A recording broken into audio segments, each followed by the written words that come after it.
Whenever you're ready, Chair Jans, you can call it to order.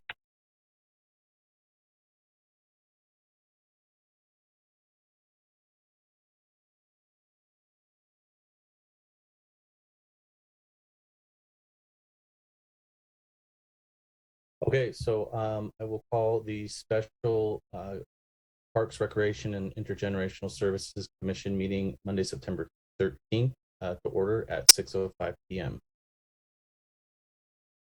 We're going to, I'm trying to bring up the agenda here. This is what I always struggle with. I'm going to resend it right now. I think, here's the, I have the link right here.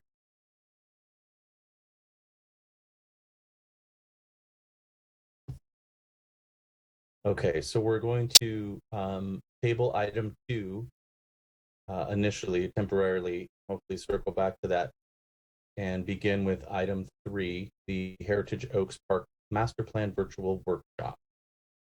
This will be reported by Tracy Michael, Director of Park. Thank you. I think we'll need to start with roll call first, and then and item 1A and 1B. I didn't know what we were skipping over till we have a quorum. So like, I didn't know if we were supposed to do roll call with only 3 people or what. So we'll have the clerk do roll call. Thank you. And I can come back and confirm if they rejoin. Okay. Vice Chair Reed. Present. Commissioner Ahmad. Commissioner Altamirano. Commissioner Castro. Commissioner Schatzel. Here. Thank you. And Chair Jans, I apologize. Here, present. Thank you.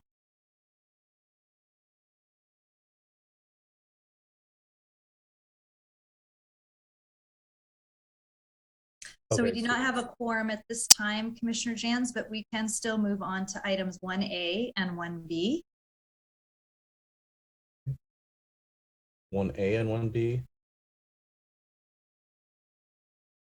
Let me look at the full agenda here. Okay. So are there any presentations by the public on matters not on the agenda within the jurisdiction of this commission? Just as a reminder to the public, the commission is prohibited by law from discussing issues that are not on the agenda at this time. Do we have any communications? I have not received any written communications from the public. Okay. So then we'll move on to item 1B. Do we have any communications from the commission? Thank you. Vice Chair Reed, go right ahead. Oh, and Don does as well. Well, yeah, go ahead. Don can go. Okay, Commissioner Schatzel. Thank you. Can you hear me okay? Good. All right. I just wanted to report to the commission that I did attend one of the 2 mayor public meetings. She had the public hearing or public forums, and I thought it would be of interest to the commission that one of the main items that came up was the Bright Park master plan, and significant number of people in the room were still very concerned about a spray park and or a pool back on the north side of town, because there was one originally. Former Commissioner Hargrove made a point to the group that he reminded them that apparently, and everybody would know this better than I, that the Parks Department borrowed money from the city's general fund to complete the renovation of Memorial Park. And he suggested that that was a plan of action that could be followed to move the Bright Park master plan forward to speed up the development process. There were also a number of comments at the meeting with respect to maintenance of our current park facilities and how can we help staff generate more maintenance resources or provide more resources to the current facilities, which ties into the item we have tonight, which is a new facility, which is going to require more maintenance at some level. And so it was a topic that was suggested at some point we as a commission address with staff help and support, just talk about the whole concept of maintenance of our existing facilities, our existing art structures, and then going forward. So I just wanted to share that with the commission because those ideas came up regularly, those suggestions regularly at the mayor's public meeting. Thank you. Thank you for the comments. Before we move on to Vice Chair Reed, I think Director Michael, do you want to respond or have something to say about that? Yes, thank you. I just wanted to clarify one item. Thank you, Commissioner Schatzel, for sharing that. Just for clarification, as we get ready to move forward with a number of park projects, Memorial Park improvements were funded with a variety of funding sources. General fund, facilities fund money is typically used for ADA improvements. The ADA improvements are not eligible for impact fee funding because they are existing facilities that need to be improved. But we also used Measure N funding to contribute towards the park improvements. There was no formal loan of the general fund. We just piled a variety of funding sources to get the project fully funded. So I just wanted to clarify that there is no money owed back to the general fund as part of the Memorial Park improvements. Good, thank you. I appreciate that. As I said, I wasn't sure about all of the details, but it was a suggestion made at the meeting, and I just wanted to share that with everybody, but thanks. Vice Chair Reed? Yes, thank you. As the members know, I am the West Sacramento representative to the Yolo County Commission on Aging and Adult Services.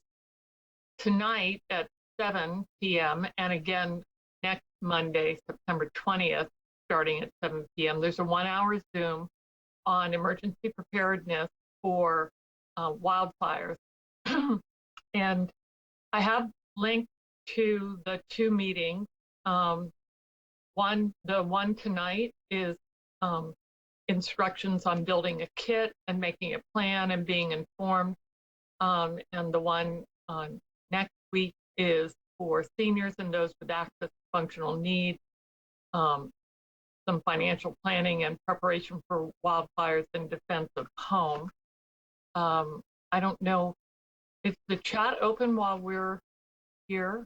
If I Yes, can share that link, then is it accessible to folks that are possibly watching? So we'll put this here. And that's all I have. Thank you so much.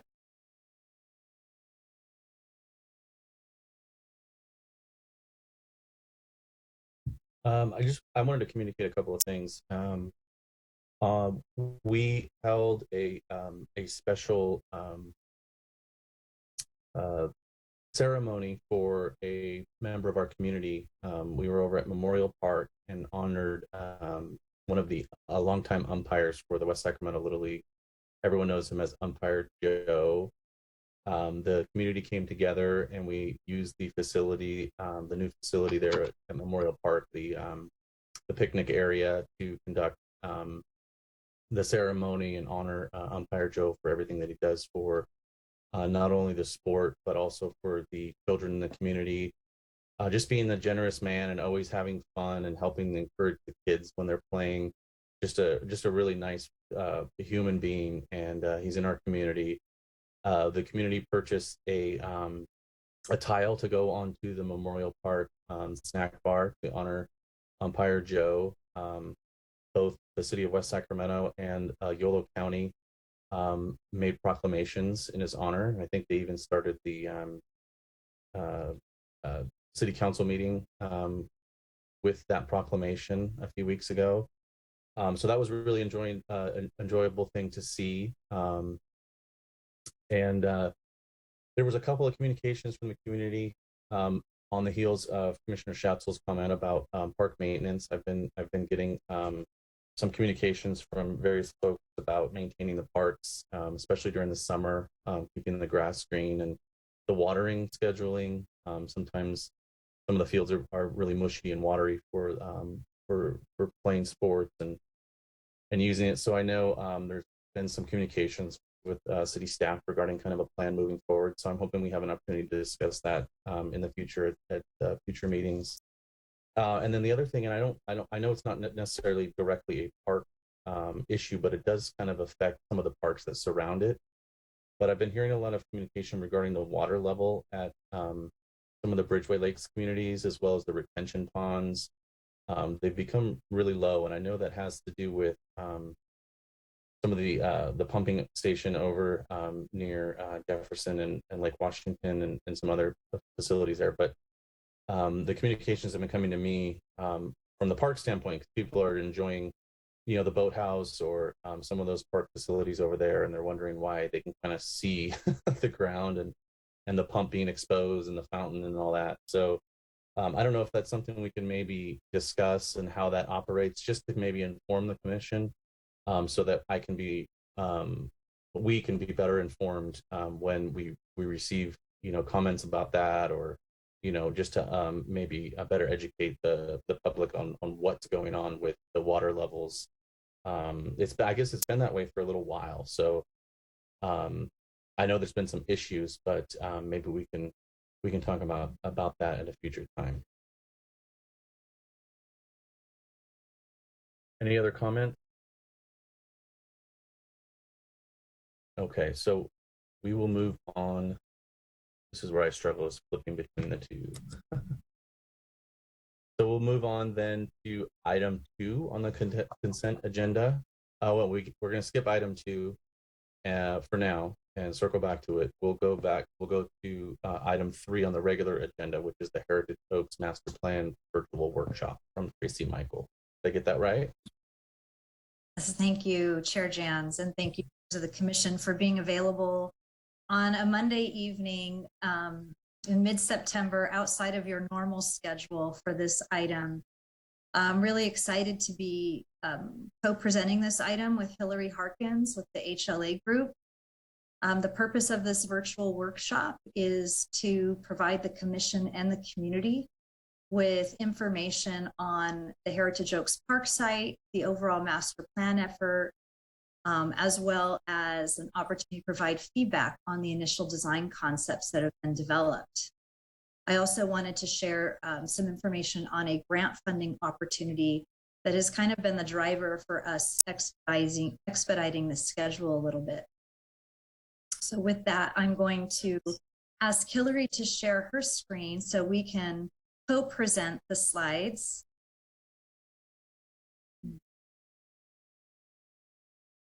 So the agenda for tonight's virtual workshop, and I'd like to just start out by saying this is the first time we've held a virtual workshop. Hillary will walk through all of the outreach done to date, but we've developed some protocols for the workshop that I'll cover in just a moment. But I appreciate everyone's patience in advance as we work through this new process. I did want to provide a little bit of information on the Heritage Park site. We will cover the community engagement feedback. Hillary will walk through some of the preliminary concept plans and then an overview of feedback we received from a group of stakeholders that include city staff of multiple departments, as well as Clutterwald, who operates the treetop ropes course on site.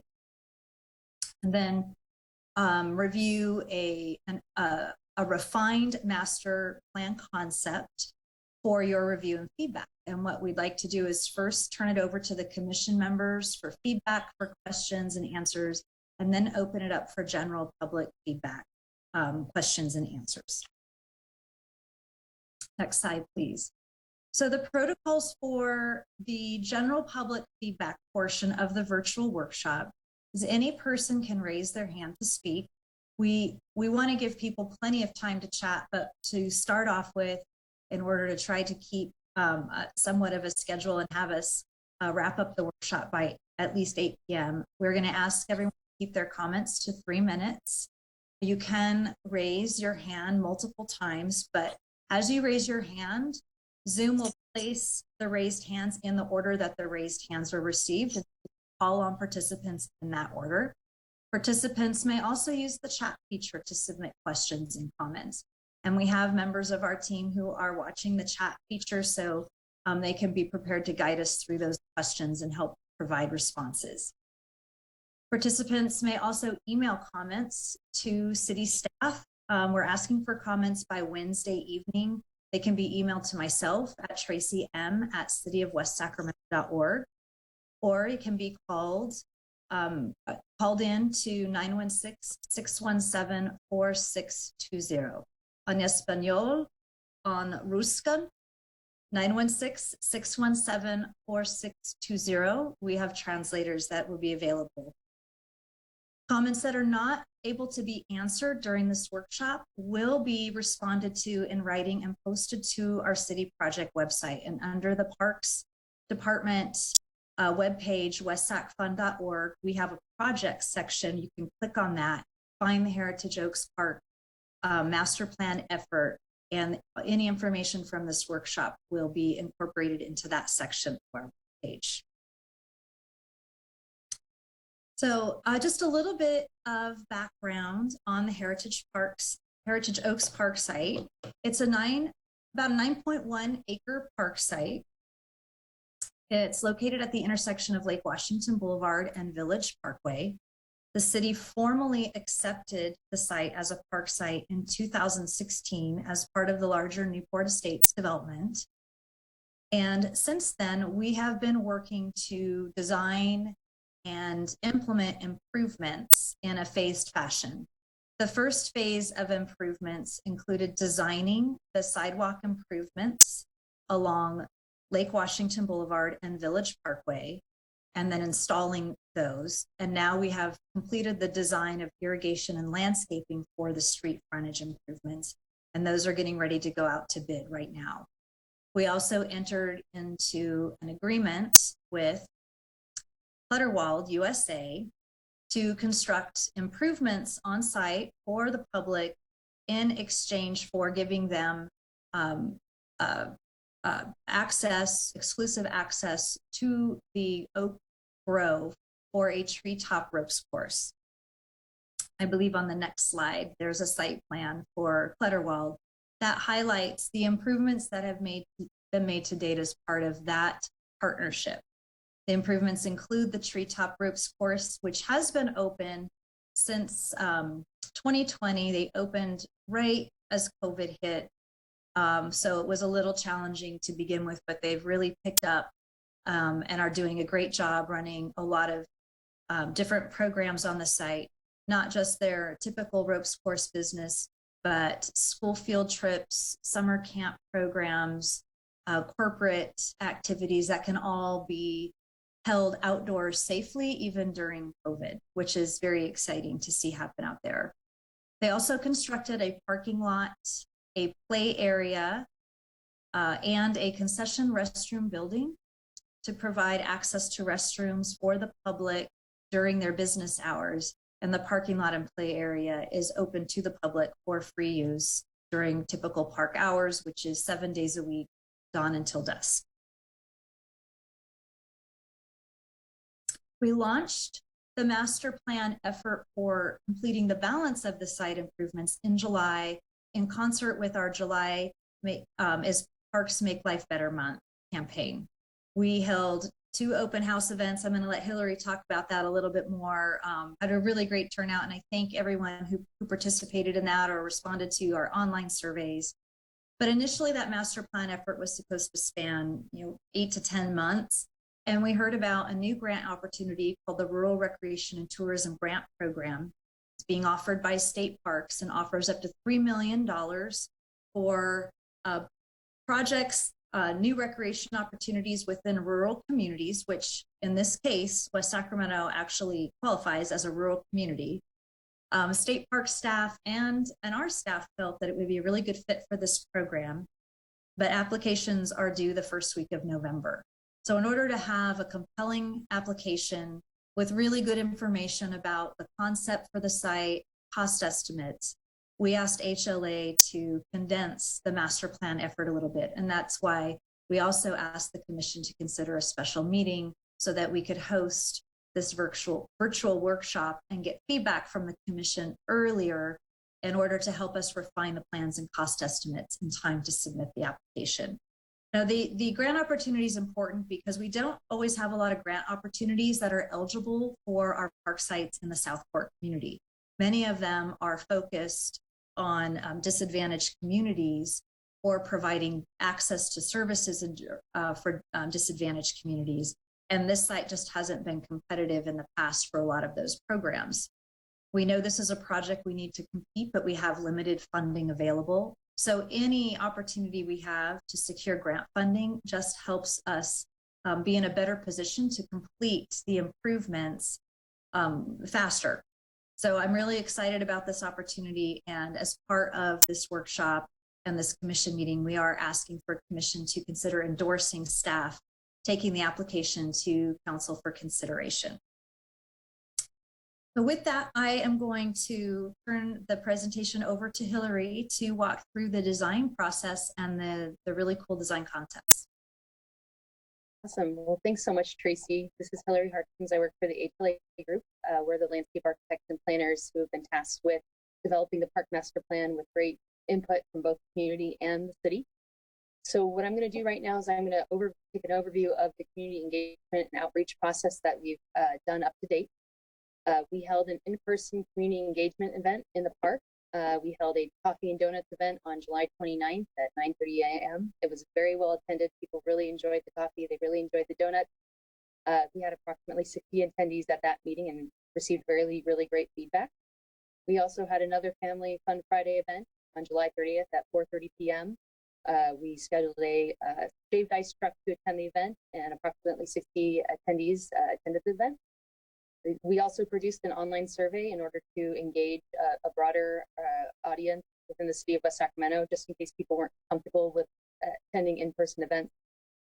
The number of responses received for the survey was 287, so a very good response rate for the survey. We also wanted to engage different user groups, so we worked with the city to develop the scavenger hunt park. We received 21 responses from the scavenger hunt, which pertain to different types of amenities in the park. At these in-person and online elements and events, we essentially requested user feedback on different types of amenities, programs, etc., envisioned for the park. We left it very open-ended in order to really kind of get people to suggest ideas, etc., as this is a moving target, nothing's set at this point. So with that, I'm going to go into the data that we received as part of this outreach process. So what you see in front of you now is based off of feedback received to date, and essentially prioritizes the types of amenities planned for the park. We've numbered them 1 through 10, 1 being the most highly rated, number 10 being the most lowest rated. So number 1 was specialty gardens, which include butterfly gardens, native plant gardens, etc. Received 22% of the vote. We have number 2 at walking path, which received 18%. Number 3 is a group picnic area, which received 15% of the vote. Organized sports such as tennis, soccer, having sports field, etc., received a 15% vote. Having seating, benches, table, etc., in the park received a 10% vote. Public art was ranked number 6 with 7% of the vote. Park lighting was 6%. Gathering area, such as an amphitheater, was 5%. Viewing platform was 1%. Educational interpretive signage at 1% as well. So with that, I'm just going to break down a little bit more about each prioritized park activity and amenity, just to help kind of set the table as to our thought process and decision-making process for the preliminary concept and draft park master plan. What you see in front of you here is specific information relating to the specialty gardens questions that we asked the public. Butterfly and pollinator garden was their number 1 desired type of garden as it relates to gardens, followed by California native plant garden, healing meditative garden, rain garden, interpretive signage, and then none of the above. Some of the written comments received were that these gardens were unnecessary and they prefer play spaces instead. Others requested a community garden. The number 2 and number 5 priority items rated by the public were walking paths and associated amenities like seating and picnic tables. The number 1 rated items, I'm going to say 1 broadly, were seating areas, boardwalk through the Oak Grove and paved walking path. So those were the top 3 priority items as it relates to walking paths and their associated amenities, followed by a fitness station, then followed by none of the above. Written comments included considered permeable materials such as decomposed granite and other types of permeable paving. Connect these trails in the park to other city trails. Lastly, not the best place for fitness stations. So these are some of the written comments received. The number 3 rated item was the group picnic area. The public noted that the number 1 priority would be a picnic or shade shelter in the group picnic area, followed by a restroom, followed by a drinking fountain, followed by an outdoor barbecue, and then none of the above. Some of the written comments included concern about attracting homelessness, preferred water bottle filling station over a regular drinking fountain, and lastly, preferred trees instead of shrubs. As it relates to organized sports, the top rated organized sports were soccer, tennis, volleyball, basketball, followed by pickleball. The number 6 prioritized element is art. Many of respondents noted that interactive art was their preferred type of art, followed by kinetic art, a rotating art installation, which essentially is like a temporary art installation that can be changed over time, a static piece of art, and then none of the above was 4%. Written comments included other needs are more important and prefer nature and plants over public art. The 7th rated priority item was park lighting. Artistic lighting led the way with 29% of the vote, followed by pathway lighting, market lights, picnic shelter lighting, and none of the above. We've received a lot of comments regarding reducing light pollution, including lighting for safety, and then others noting that lighting was not priority. The number 8 prioritized item was gathering space, such as the amphitheater. Amphitheater received 51% of the vote compared to outdoor classrooms and a council ring. None of the above garnered 5%. Some of the written comments included noise concerns about a performance space. Shading for that performance space is important. And lastly, others prefer open space for craft over an amphitheater or outdoor class. Number 9 item was a viewing platform. People responded with elevated deck being the preferred option, followed by a deck tiered seating, ground level deck, and then none of the above at 6%. Many responses noted that this was unnecessary or they were unsure of the purpose. There was a concern for privacy for the neighboring houses. People were concerned about safety and accessibility. Others preferred natural turf grass, hills instead of elevated viewing platform. So what I'm going to go over right now are the top 10 additional comments received. So these were written in comments, very open-ended. I figured we could go over these together. So a lot of respondents noted the need for shade in the park, shade trees, shade over the play areas, followed by adding sport courts or fields such as soccer or tennis, adding more seating around the existing playground, adding a dog park, including an open turf area for sports, playing and picnicking. Another one comment noted the need for fencing around the existing play area. A few comments including a skate park or area in the park master plan.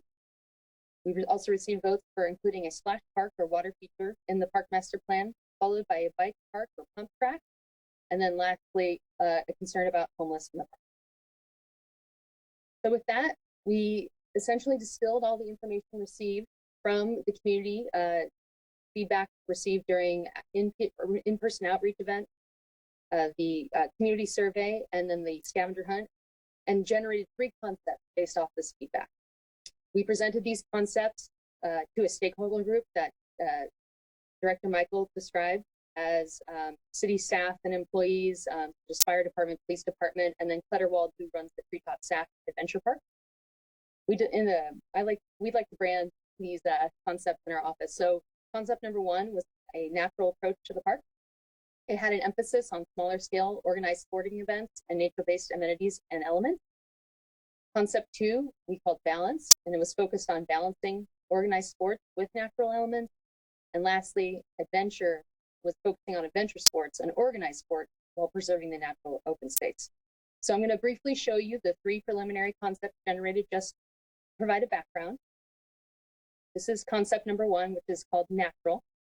Its main amenities include a central gathering area, which is right here, a natural play area here, a water play area here, demonstration gardens along the west side here, fitness stations here and here, a skate area here, turf grass field right here, a picnic grove right here, and then lastly, an amphitheater right.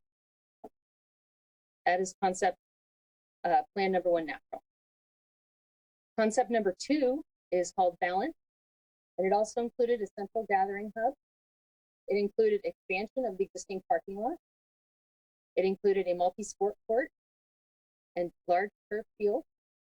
It converted the existing play area to a skate area.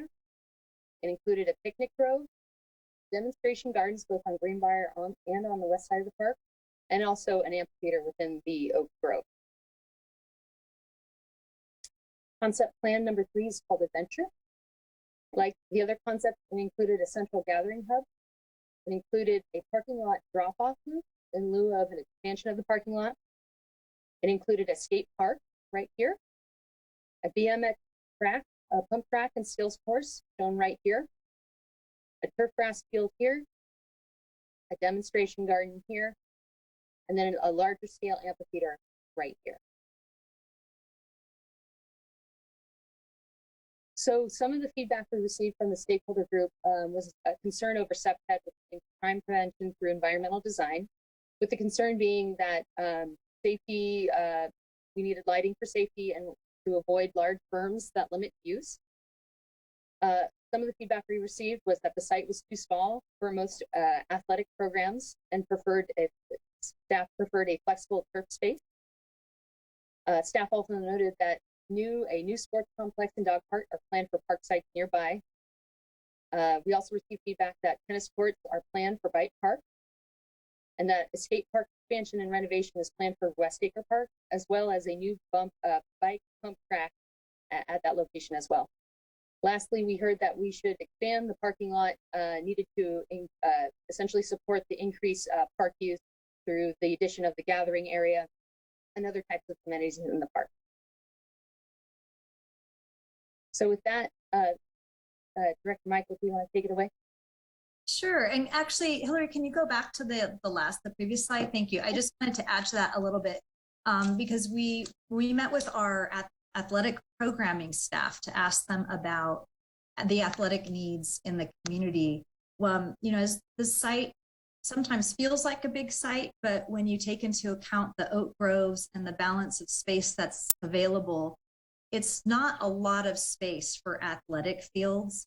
And our staff said, if you don't have at least 2 courts or 2 play fields available, it makes it difficult to program league play. So the preference was to have more flexible space that could be used. And then I did want to mention, and we have an image coming up in a future slide about this, but we've gotten a lot of feedback in recent months about wanting a second skate park in the southern portion of the city. And we do have an expansion and renovation at Westacre Park right now in play with state parks for up to almost $8 million in grant funding.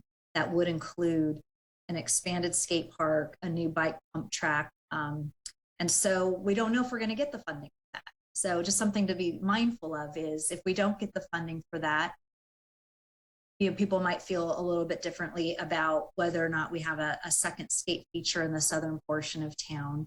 If we do get the funding for that, people might feel differently. So I wanted to just make sure that that everyone was aware of it. So if we can go to the next slide, I also want to highlight some future planned park facilities that are actually very close proximity to the Heritage Oaks Park site. So you'll see where the Heritage Oaks Park site is now. Literally just a few blocks south of that is a sports complex planned as part of the Liberty development. It includes a future sports complex and a dog park. And I know dog parks are one of those amenities that no matter where we go, everybody would love to have a dog park in their neighborhood park. But we do have one planned very close to the Heritage Oaks Park site, and the sports park also proposed. I can't tell you the timing, but what I can share is that as part of our negotiations with the Liberty Development Group, we are negotiating to have that park be one of the first amenities implemented as part of the development, so that we could see that park come online as soon as possible, because we know that there is a demand for playfield space. We have 3 other future park sites also within close proximity that could potentially house some of the other amenities, because we know we can't fit all of the amenities at this one site. So we also have a trailhead that is in design right now to be under construction next year that is within walking distance from the Heritage Oaks Park site. So I just wanted to share that information as context for providing feedback on the Heritage Oaks Park site.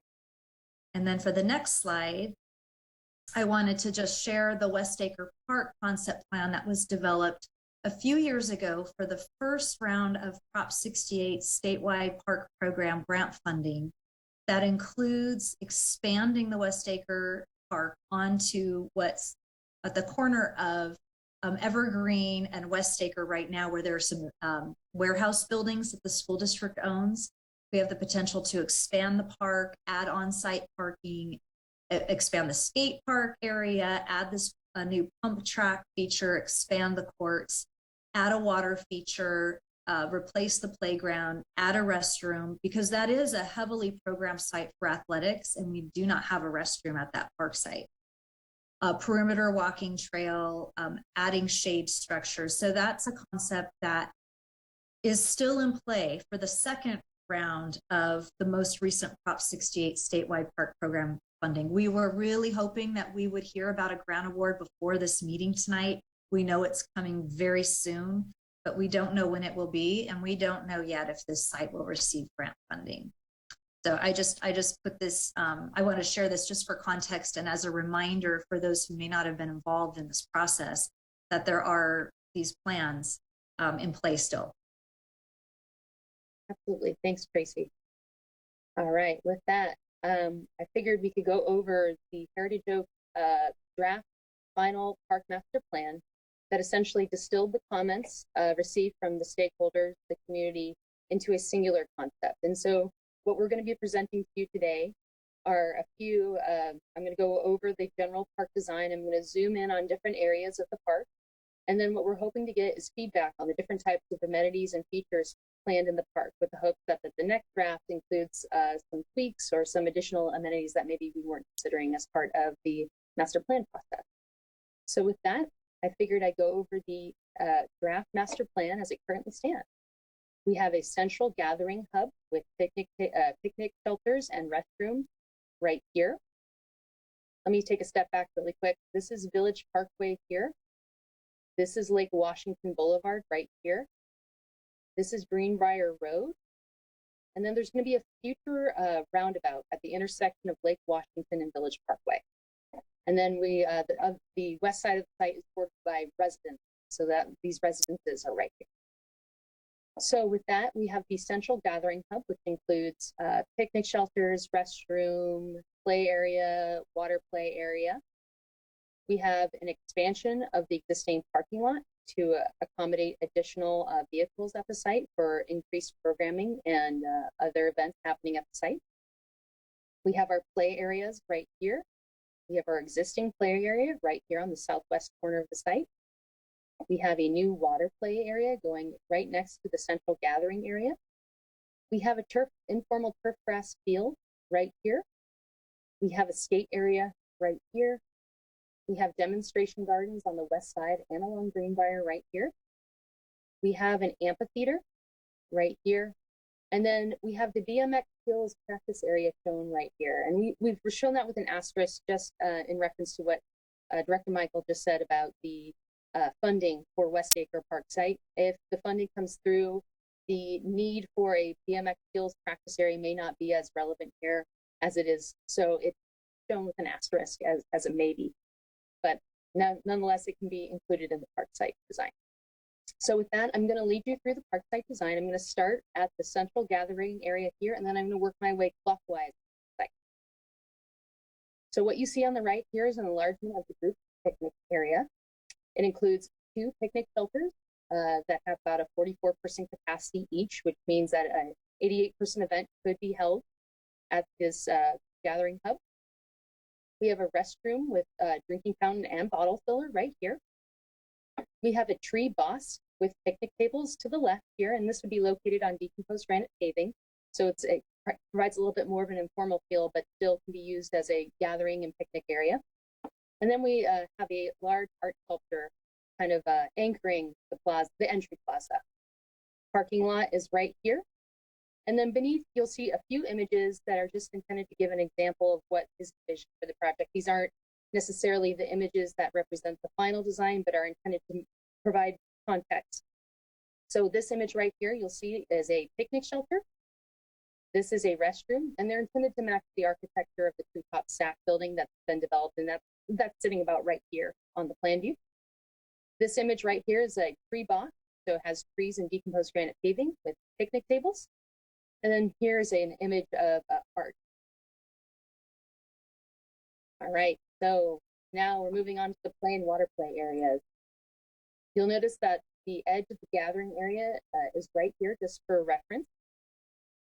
For this play area, which you see right here, we have nature-themed play elements. So if I look at this picture down in the left-hand corner, you'll see that, you know, the play equipment's made out of wood and very natural, you know, resources and materials. So, you know, rope, wood, etc. The thought being is that we maybe harken back to the natural aesthetic of the site. You know, another option here for this nature-themed play areas are just stacked lots, just keeping it very simple, with the thought being that this is a simple and smaller scale playground compared to what's existing on site on the southwest corner of the site. Shade sails will be installed over the play equipment, which you'll see here in the purple. Additionally, we received feedback that staff would like to see a zip line located on site. So what you see right here is a play area zip line and secondary play area. And we thought it would be nice to locate it adjacent to the oak groves so that there's a nice synergy between the Treetop Stack Adventure Park and then kids potentially playing on the ground level. What you'll see here in the blue is a water play area with a recirculating water feature. Here are 2 images that represent the different types of water features that could potentially be included in that space. This is a more formalized water feature with spray elements. This is a more informal water feature that has a hand pump as the water feature. All right, we're moving on to the next area of the park site. So for reference, the gathering area is right here on the image you see on the right. So just to orient everybody again, this is Village Parkway right here. This is Lake Washington Boulevard, and this is the expanded roundabout that will be installed in the future. What you see right in front of you is an informal turf area that includes a U10 youth soccer field. It's about 135 feet by 195 feet. It's just shown for scale only, but the intent being is that if you know, City of West Sac Soccer Club wanted to you know, program in a U10 practice at the site, it has that functionality and can handle that. It has various walking paths and connections to the existing walking path along Village Parkway and along Lake Washington Boulevard. It includes a skate area with skatable art, skate sculptures. A lot of the feedback we received from in-person community engagement events where my kids don't have a place to skate. They go to the Nugget, hang out with their friends and skate. So we figured it might be nice to include more informal, smaller scale skate elements, not your typical traditional skate park that has ramps and other types of features. This has skatable art. So this image that you see on the bottom right is called skatable art. And it allows skaters to, you know, grind and do jumps and all that kind of stuff on the art, but it's more aesthetic in nature and not so traditional in the skate park sense. We also include a few fitness areas on site just to encourage those who are walking to use the fitness equipment if they so please as they walk through the park. We have a fitness area here on the northeast side, and then a fitness area on the south side. The thought being is that there's a lot of development happening here on the east side of the park. A lot of entry into the park is going to happen on the east side of the park, in addition to the north and the west. So the thought being is that some fitness stations are provided. The images you see here on the bottom left is an informal turf area, and then walking paths is depicted right here. All right, so we're now on to the expanded parking lot. So for reference, this is the group gathering area right here. This is the informal turf field that we were just looking at. This is Lake Washington right here. The addition of this parking loop now increases the parking of the existing parking lot to 73 stalls total, and that's the total parking lot count for the new and the old combined together. We also included a passenger loading zone right here. Bus parking is an important aspect of the park. Treetop SAC noted that they have a lot of school events where kids and school buses are coming to the site. So bus parking was a definite need for the site. So that's included in this parking expansion right here. And then another thing we're noting is the existing trash enclosures right here. So when you enter the park, it's about right here. We're just requesting that it gets relocated just to improve flow and circulation around the parking lot. The images below on the left is the existing Treetop SAC parking lot. And then on the right is the intent is that we create a very nice, informal, natural looking parking space. All right, with that, we're moving on to the Treetop SAC session building area. For reference, the gathering area is about right here. So this is the existing Treetop SAC concession building, and then the existing parking lot is about right here. We're proposing an Oak Grove amphitheater, an outdoor classroom that has about a minimum of 25-person capacity. And then Treetop SAC noted that they needed some storage space. So our intent was to include a shipping container that can be used for Treetop SAC storage, but also creates a nice backdrop for the amphitheater, and that shipping container could have a mural painted on it. So it creates a really nice backdrop for community events and other types of programs that the city wants to run, movies in the park, etc. And then the thought being is that there would be elevated seat walls right here, and that the deck around this amphitheater would be elevated so that we don't necessarily obstruct views into the site. The deck is slightly elevated compared to the rest of the site, so it provides ample, great views onto the stage area. We also thought it'd be nice to locate the amphitheater in this area just so that if there was a spill out, that could happen onto the turf if the event was larger than just 25 people. Additionally, we received feedback from Fletterwald, the Treetop SAC operator, that there are many existing fallen oak trees on site, and they would like us to include that in the design. So we thought it might be kind of cool to include that as oak discovery area that you'll see right here. That includes fallen trees, boulders, and art, and then interpretive signage. So it's more experiential, but also allows people to touch, see, feel the oak trees. For example, there might be an exhibit that shows a tree ring for one of the oak trees, and then describes what historic events were happening at certain tree rings. So that's in the oak discovery area. On the bottom left is an image of potential amphitheater design.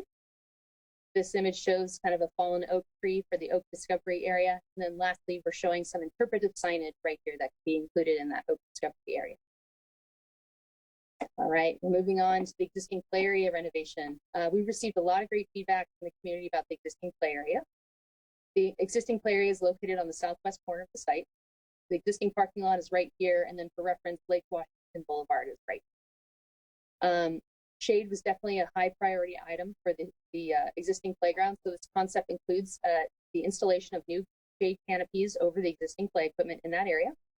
It calls for the potential replacement of the swing set for a larger swing set in the play area. It includes the addition of bench seating in and around the play area. It also includes the addition of a few picnic tables to the north of the play area, and also the inclusion of a decorative barrier fence at Lake Washington Boulevard. A lot of feedback we received was regarding children running into the street. The intent of this barrier is to keep them from doing that. So it can be a decorative feature that's installed on the site, and also a safety feature. Below you'll see an image of a shade canopy over play equipment, a double swing bay swing set that's made out of natural materials, and then the last photo here shows benches by the play area. Moving on, north of the existing play area, which is right here, we've proposed a picnic grove and demonstration gardens. For reference, the existing residences that are bordering the park on the kind of right where I'm moving my laser pointer right now. The thought being is that we should keep this side of the park a little more informal. So with that, we propose the addition of a picnic grove with an interactive art feature, demonstration and healing gardens with native butterfly and pollinator plantings. So that's indicated by these green areas right here. The use of both decomposed granite and boardwalk through the oak. So the thought being is that, you know, these oak trees have very sensitive root systems. We have to be very delicate with the type of hardscape we place within the oak canopy. So we propose the use of decomposed granite and then also a board. So provide a different experience. Lastly, Treetop Staff noted that they would love a flexible event space that they could, you know, do a dinner in the park, etc. That's indicated right here with this kind of screen back area. The image on the left here and these two images are demonstrating different types of demonstration gardens. This image here shows decomposed granite path meandering through oak trees. And this last image shows a boardwalk through the oaks. The materials, of course, that we're proposing are accessible materials with very durable nature. So, for example, in this image, you'll see that these are metal grate with a border. That would be the type of boardwalk that we would propose in this park site. All right, moving on. For reference, this is the demonstration garden that we were just looking at. Here are the residences on the west side of the park. There's Greenbrier Road. This park master plan includes the addition of a sidewalk along Greenbrier Road, separated sidewalk. It includes a demonstration garden with native butterfly and pollinator plantings at the entry right here. It also includes decomposed granite walking paths and boardwalk. It includes an art sculpture right here. And then again, kind of going back to the potential of this, a potential BMX skills practice area. So just wanted to walk you through some photos, some butterfly gardens with some butterfly plants, native California plants, boardwalk here. And then these two lower right images show in a BMX skills practice area that I encountered in Portland, Oregon. So very informal in nature, just made out of wood. Thought being is that we don't want to do something very serious here. The intent is that it's kind of more informal. And then the design of that feature plays into the informality and natural beauty of the site. So with that, I figured I'd just go over everything in totality really quick to summarize everything and orient everyone back. So to review, we have our central gathering hub with 2 picnic shelters and restroom here. We have our parking lot expansion right here. We have our play areas right here. We have our water play area here. We have our informal turf area right here. We have our skate area here. We have our demonstration gardens on the west side. We have our amphitheater and oak discovery area right here near the Treetop Stack concession building. We have our BMX course, asterisk here. We have more demonstration gardens at the Greenbrier Road entry right here. And then we have renovation of the existing play area on the southwest corner of the site here. We figured we'd also just give you a timeline. Director Michael noted that the grant is kind of driving the process here. And so we, today we're having our special Park Recreation Intergenerational Services Commission meeting and virtual workshop on October 5th. We will provide an updated draft master plan to the PRIS Commission. On October 20th is the City Council meeting where the city will be looking for approval of the concept plan and then potentially the application for the Rural Tourism Grant. On October 25th, we have an Arts, Culture, and Historic Preservation Commission meeting. And then lastly, on November 5th, the Rural Recreation and Tourism Grant application is due. That's the big deadline at this moment. So with that, I figured I'd turn it over to the PRIS Commission to hear your thoughts and opinions on everything. Director Michael, did you have anything that you'd like to add before we proceed? Thank you, Hillary. I would like to add just one item for clarification. City facilities, city projects, buildings, and parks are required to contribute a 1% public art fee to either the Public Art Fund or you can place that art on site. So there's been a little bit of feedback we've received already about public art on this site, whether we should have it or not. I think it's important to note that this project will be required to pay into the public art fee fund or contribute that on site and integrate it into the site. So whether or not we have public art at this site is based on the feedback we received. The Arts Commission certainly advocated for having art integrated into the park site, but there will be an obligation to contribute to public art as part of this project either way. Thank you. Director Michael, if I could just ask real quick, just to clarify, the grant funding that will help fund the Heritage Oaks Park is, it requires art to be part of the park, is that correct? No, not the grant. The grant funding can be used to contribute toward the art. The grant program is for outdoor recreation experiences that help to promote recreation, health, and tourism. And so this is truly a unique type of site. It has some unique amenities already built into it, which is why State Parks and our staff thought this could be a really good opportunity for us to explore grant funding here that creates kind of a little more opportunity for educational experiences than some of our other typical park sites might offer. Certainly Clutterwald has started that process with the work they're doing with the tree grove, and they've already been coordinating with some local tribes and the Sacramento Tree Foundation to promote educational opportunities about the culture in the area, about propagating oaks.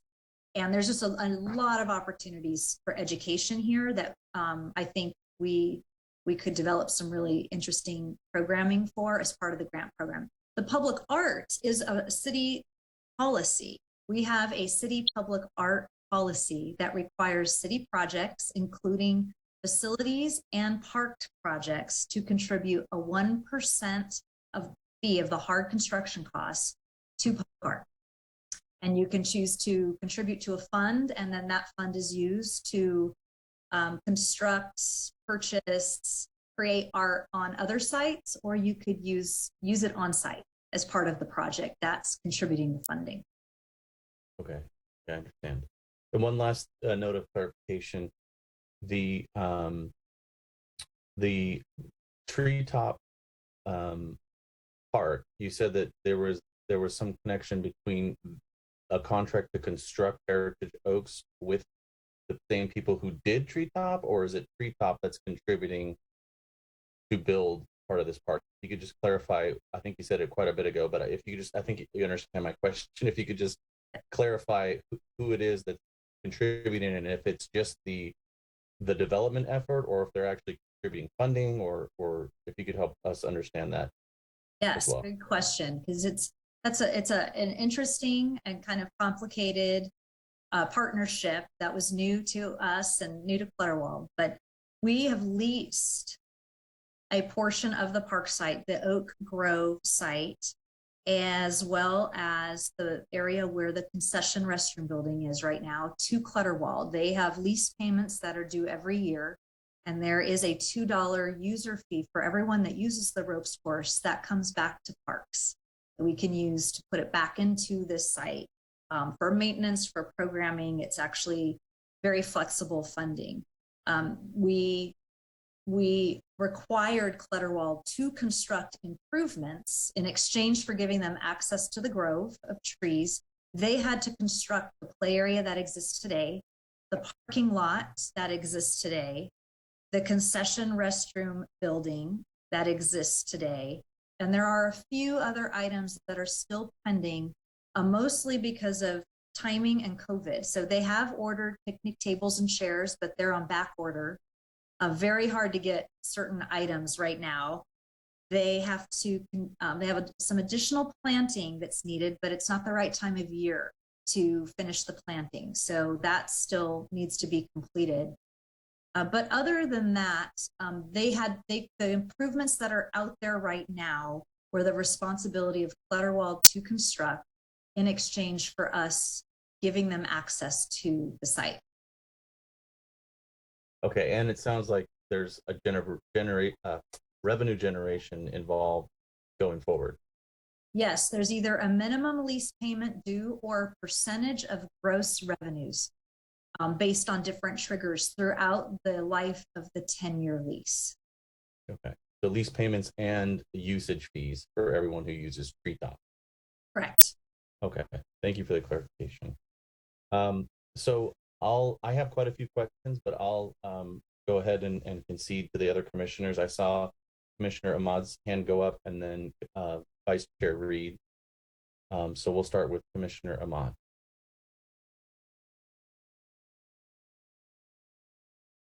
Thank you. I went.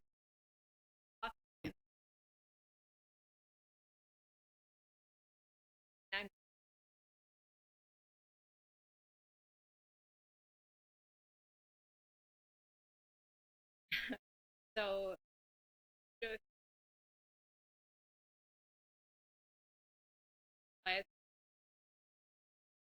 now, it would. I had a question.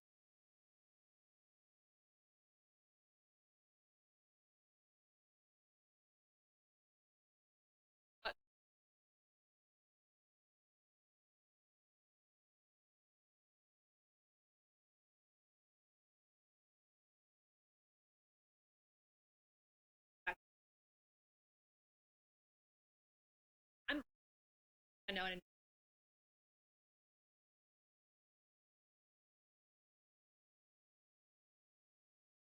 I like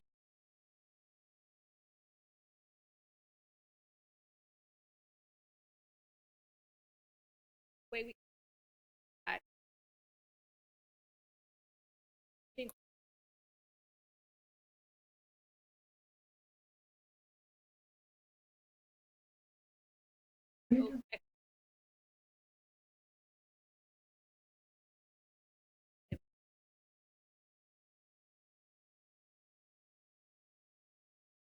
uh, I with I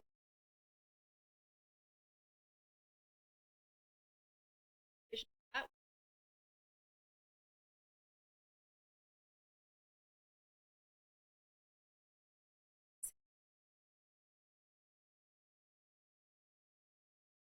there's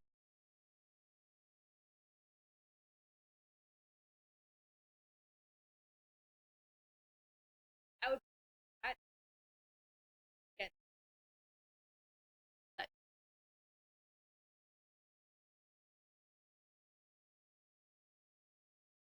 those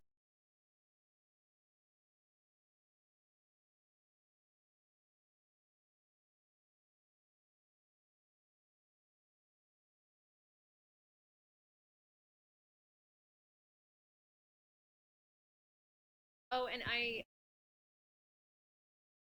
water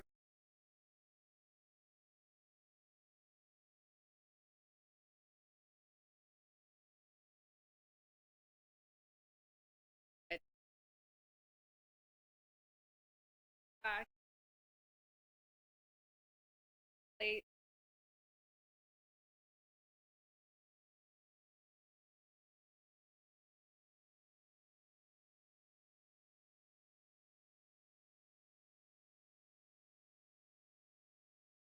great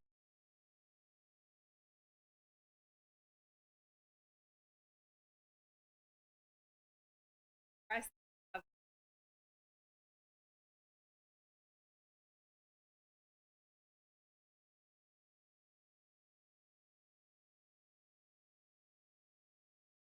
and having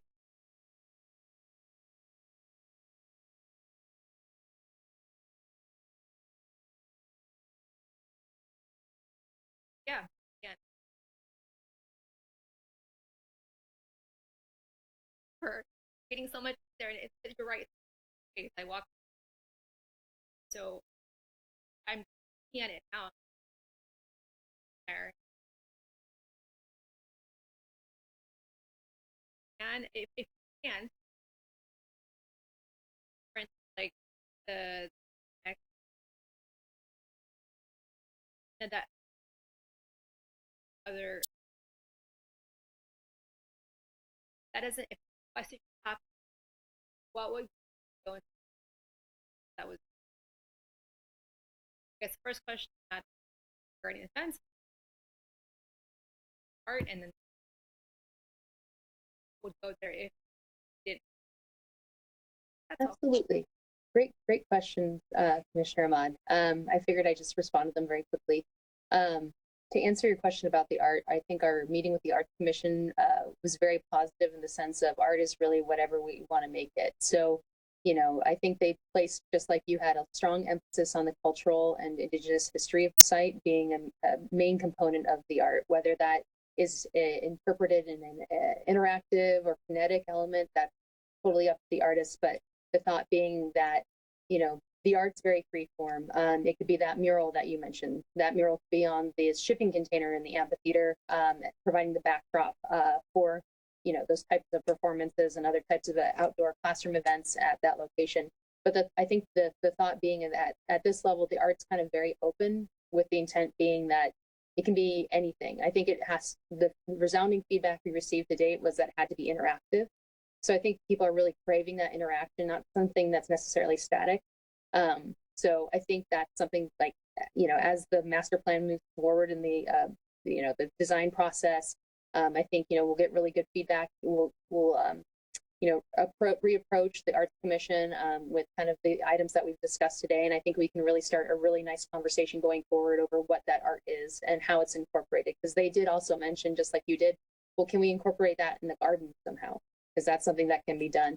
So I think it's very open-ended at this point as to what exactly that is. Regarding the fencing around the play area, I think that's a great idea. We can totally enclose the whole thing, no problem. I think that's a very common thing that we're seeing these days as it relates to play areas. And lastly, about the BMX area, I think what I could see happening in that space is a really cool native plant garden. You know, we have different garden conditions on site. We have both shady areas. We have sunny areas. It might be nice to maybe talk about different types of demonstration garden, like we talk about, you know, the cultural and indigenous history of the site. Maybe it's a medicinal, you know, plants that Native Americans in the area used. That was a garden at UC Davis that I've seen. There's other types of way that we can incorporate a demonstrative type of garden element in that area. So in my opinion, there's a nice opening in the oaks at that location. It might be nice to incorporate a demonstration garden in that area if the BMX course does not proceed.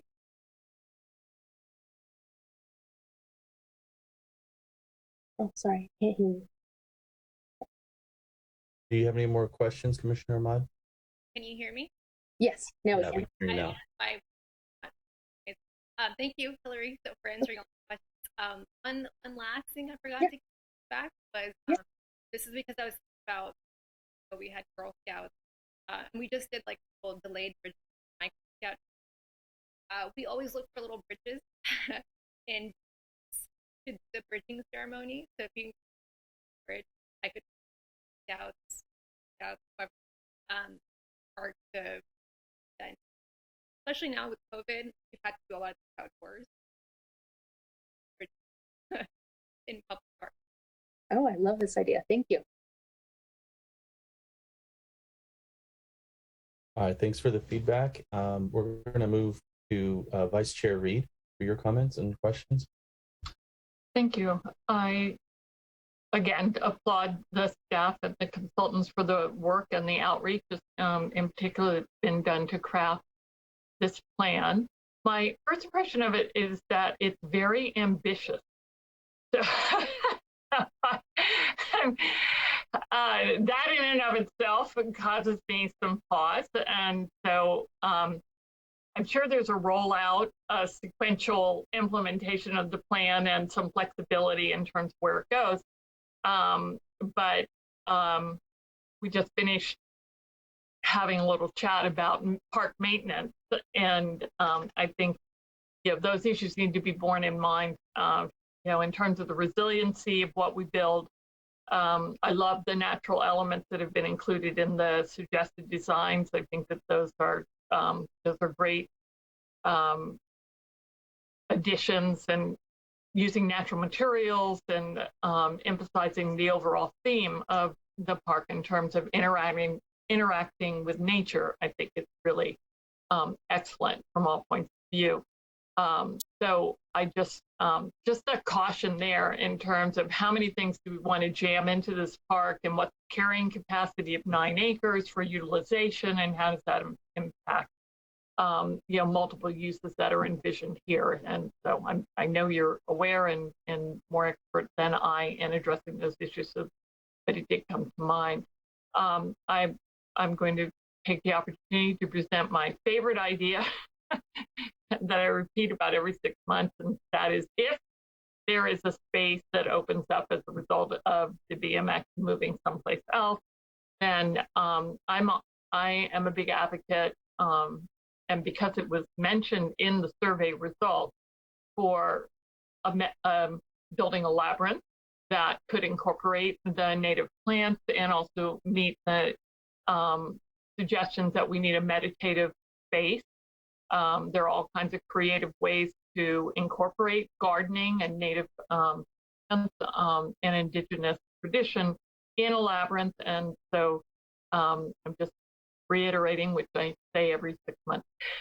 And then the overall long-term concerns that I have for maintenance also involve the water use and the long-term water demand of the site, and the kind of water that we would use our sources of water to create features that are water features, and what might happen to them over the time as the drought continues, and what kind of thinking that is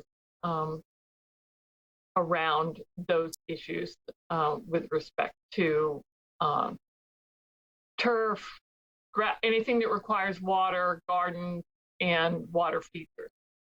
And that's all the comments, and I threw a few questions in there that I have. Thank you. Great. Thank you so much, Commissioner Reed. I appreciate your feedback. I think you have some really, good points here. I think definitely maintenance is a concern at the site. As it relates to the plant material, I think we're really targeting for low native type plant material that doesn't, you kind of set it and forget it and let it do its thing. I think that's going to be really important for this site, is harkening back to kind of the natural, ethos of the site. I think that's going to be really important. You mentioned the carry capacity of the site. I think that's important to note as well. I think the area beneath the oak grove is going to be just open, I guess. Treetop stack's going to be kind of on the elevated plane, and then beneath that is just going to be nature as is. So I think we can definitely investigate that going forward, and just making sure it's not too jam-packed, so to speak, but kind of balancing the programmatic vision for the site while providing the amenities that the community is seeking for the site as well. So I think that's a great point. And then I love your idea about the labyrinth for the BMX area. So it's been noted, and we can definitely incorporate. Yes, we can incorporate that for the next go round for sure. And then regarding water use, it's always a concern as it relates to water play features, just because that's going to say the most obvious use of water compared to like a turf area or a garden area, etc. I've seen it where they integrate water play areas into a sand area. So even if the water play area is not functional, at least there's sand play happening. So, and then you can put boulders in the sand play, so the kids still have an opportunity to kind of interact with materials in a different way. And then if the absence of water does not necessarily dictate the use of that area, if that makes sense. So if water play is a strong consideration for the site moving forward, and that's something that is a definite yes, I think there's ways that we can incorporate the water in a way that, say, drought restrictions go on, et cetera. We create a functional space beyond the water, so that if it gets shut off, there's still opportunity for recreation there. I think that might, if you have any other questions, please let me. The only, I know it can be a touchy subject, but have you given any thought to reclaimed or recycled water as a source in some of these facilities? Yeah, I think a lot of the we received great feedback from the stakeholder group, and they specifically requested that the water be recirculated. So not a drain away, which is like, the city of Elk Grove, for example, prefers drain away because they don't want to deal with the sanitation of that water. Mm-hmm. Any water feature in this park, the stakeholder group was very adamant that it was going to be recirculated. So reusing the same water, filtering it, reusing it type of thing. Reclaimed water could potentially be used, but I don't know if I've never seen it applied in a splash pad type of fashion, just because it's coming in direct contact with humans versus sprinklers that go on at night and they irrigate, planting areas and stuff. But it's something to consider nonetheless. So, I did that address your question. Yes, it does. Thank you very much. Of course.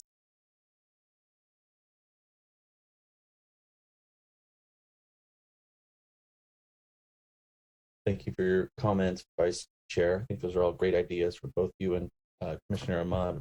Sorry, I got something in my eye. If there's no other comments from any commissioners, I'll move into my questions. I have some comments, if I may. Sure, go ahead. Hi.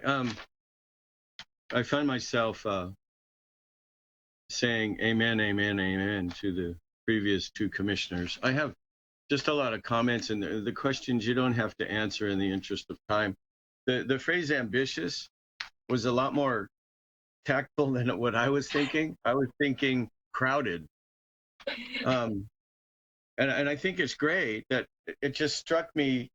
I like so many of the ideas, so many, that I found myself thinking, well, if I like so many ideas, how are they going to be able to put all of that into that space? And then we were talking, as you mentioned, maintenance earlier. This strikes me as we're going to need one full-time park worker there 7 days a week. Commissioner Ahmad lives near the park, so she would know better than me. But I think if I already live there, and now we're going to expand the parking lot and have a drop-off area and have a meeting area with PA systems, it just jumped out at me that it's going to be a lot noisier than maybe I had envisioned when I moved there. I like the water play air idea that I just heard, where it's incorporated into another feature. I don't think this is a good time to put in non-recycled water facilities. So, and this came up in a park we talked about some time ago. I support recycling the water, but not running the water down the drain. This park, when it was originally called for in the park master plan, original, the main priority was to protect the oak tree. It was never envisioned to have a sports facility of any kind. I understand a smaller soccer area. I think if we're going to go in that direction, because it's also an open grass area, I guess maybe this is too technical, but don't put in permanent soccer goals. We have to move them, replant the grass, so the open grass area remains an open grass area. I like the art, of course, having been on the Arts Commission. I think putting art into it is terrific. We just experienced something literally this weekend in Folsom in a softball tournament. We were warming up in an area, and they put a piece of art right in the middle of the grass area. Let's not do that. Let's put it somewhere where the grass area is in fact a grass area and is an open space. I like the idea of incorporating the oak trees, the fallen oak trees. All of that, oriented towards a nature focus was just terrific. The garden, I like the garden idea. And again, that jumped out me from a maintenance standpoint. Who's going to take care of the garden? I'm going down my list here. I certainly support taking the final plan to the city council. Maybe we can include a seating area and art into the same project. Maybe Kletterwald can work with the Historical Society in West Sac with respect to the Native Americans and its impact in the community. I think that might be it. I have an off-the-wall idea for the roundabout across the street. Can we put in an American flag with lights that are on, and so the flag can stay 24 hours, and you have to have lights on the flag.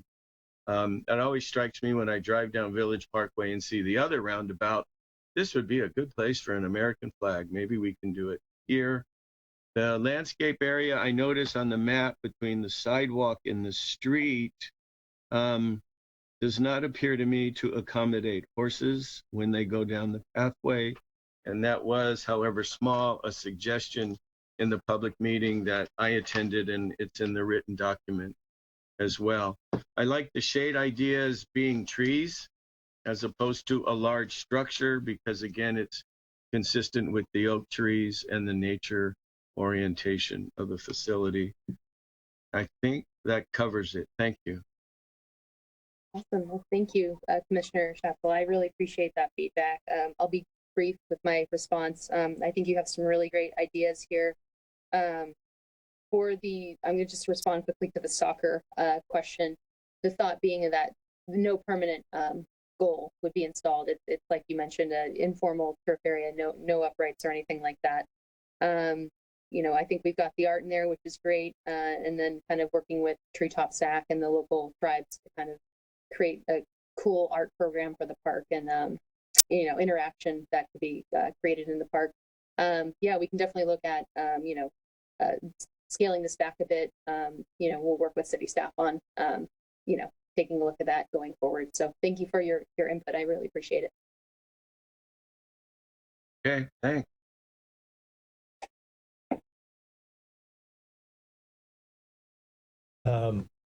I have quite a few comments, but I will try to keep them brief as well. I know this is everyone's Monday evening. I appreciate everyone for volunteering your time, and I definitely want to commend the staff for this plan. This is, one of the things I love about being in the Parks Commission is to kind of see what ideas you come up with and how well you put everything together, and you never cease to amaze me. So I really appreciate the effort in putting this together and the effort to understand what it is that the community wants, and not just throwing things in there.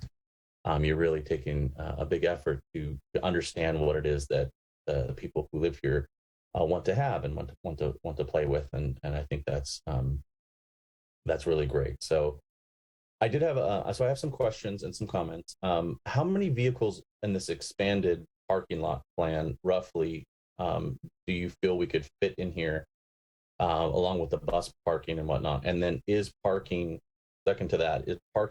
available along Greenbrier Road, Village Parkway, and Lake Washington, like similar to Bridgeway Lakes, for example? There's a small parking lot, but then most people, when they attend or the water park or an event, they park along the street.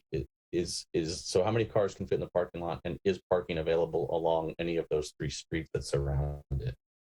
Absolutely. So the existing parking lot has about 44 parking stalls.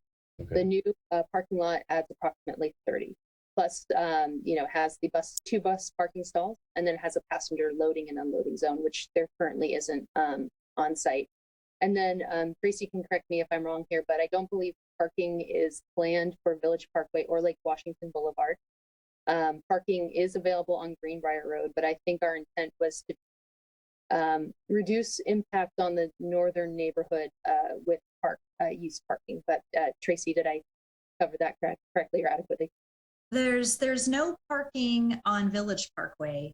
Okay. You can technically park on Lake Washington, but I will tell you there's not a lot of room, and it doesn't feel very safe.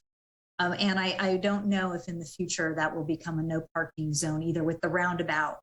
I think that could change. So, we've as staff hear about the lack of parking at all of our other community park sites. We have very little on-site parking at Bridgeway Lakes. And when you have any kind of activity there, those spaces, I think we have under 40 spaces at Bridgeway Lakes. They fill up very quickly, and you're not technically supposed to park along the street on the Bridgeway Lakes. On Bridgeway Lakes, but you can park in the neighborhood on the north side of the park site. I think sometimes when we have special events, there exceptions may apply, but Village Parkway and Lake Washington just aren't very friendly streets to park on anyway. Even if we could get parking there, people drive very quickly, and we're really trying to avoid impacts to the residents on Greenbrier, because during COVID, when the ropes course opened, they had the soft opening. All of their improvements weren't complete, but they really needed to start generating some revenue and had staffed up. And so they had an interim plan where people access the ropes course from Greenbrier. And we did hear from the residents there that there were impacts to their neighborhood from the ropes course activity. Now, parking is permitted on Greenbrier, and it's a park site, so some parking there is to be expected. But we did want to be mindful of having enough parking on site to support activities on site. We don't have a lot of parking at Bright Park either. We have a small on-site parking lot now, but for all of the programming that takes place there, most of the parking occurs in the neighborhood on the street. And so this was an opportunity to explore having some additional parking right now with the ropes course activity. And if you had another event of people are coming there to use the skate features, or say the BMX course became a part of this plan, people normally come from the neighborhood, but they also can come from further away, and they put their kids' bikes in the cars and need to park. So this was an attempt to explore some additional parking, but I really do appreciate your feedback on that, because this is more parking than we have at some of our other park sites. Staff felt it was important, but we can certainly make adjustments. Well, I mean, I think the reason I asked was because of the ambition and the various activities that could go on with this plan. Is this parking space, is it going to be enough? So if I'm understanding right, we're going to have roughly 74 parking spaces. And so you figure that could be roughly 150 people, maybe more if more people kind of carpool. So that's kind of the direction that question was going, is would it be enough with all these various activities that are planned and available at the park? So I think certainly the expanding parking lot is necessary, if not, even bigger maybe. But I don't know, traffic or somebody else would maybe understand how many cars need to be at a facility like this for a 9-acre park. I may be unpopular with this opinion, but personally, I'm not a fan of the soccer field. I feel as though it's kind of like a sore thumb sticking out in the middle of this natural flowing park that has this focus and this emphasis on trails and gardens and other things. I feel if and I know the community is in need of play fields, but I feel as though an isolated field, whether it be soccer, baseball, football, whatever it may be, is just not going to be as practical as a park that's dedicated to sports, to sports. A larger facility such as a 9-acre parcel that could be divided amongst 4 or 5 or more different fields. And so when you're coming, to play an organized sport such as soccer or baseball or football, you can all practice there. You can show up and play the sport, versus just kind of having an isolated area with one field for one sport. I also feel like it doesn't really tie in with the rest of the vibe in the park, being as it's kind of a natural park with all these different amenities. And then you have like an organized sports going on over in the corner. It just doesn't feel like it ties into the rest of the vibe.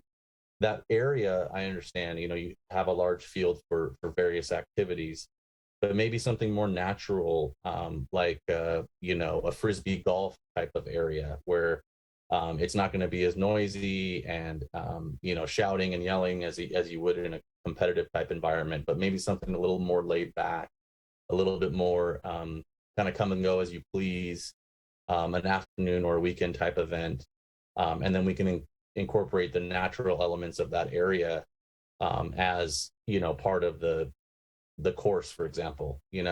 and it's fairly inexpensive. You usually just need that metal net at the end and a little bit of design for 6, 8, 9 holes or whatever it is. But something, and it doesn't have to be Frisbee golf, but maybe something a little bit more free flowing that isn't so, organized in this park. So I know that may be unpopular, but that's just my opinion. That's the kind of the one element that I just, every time I look at it, I'm kind of like, it's just it's kind of there, and it just doesn't seem to kind of to fit in there. But I understand the need for sports and activities, but maybe it could be something a little bit different. So that's my one opinion about the park. And then of course, if it's soccer, then you have to paint it and maintain that, and there's all those other elements. So maybe something just a little more laid back.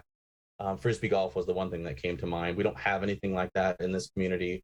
It would be unique to this park, and it would be a little more natural because, again, you can use what's existing there, and you have to throw around it, or we just have little trails or pathways that are natural as well, or none. You have a little tee area, and you throw the Frisbee, and you move on.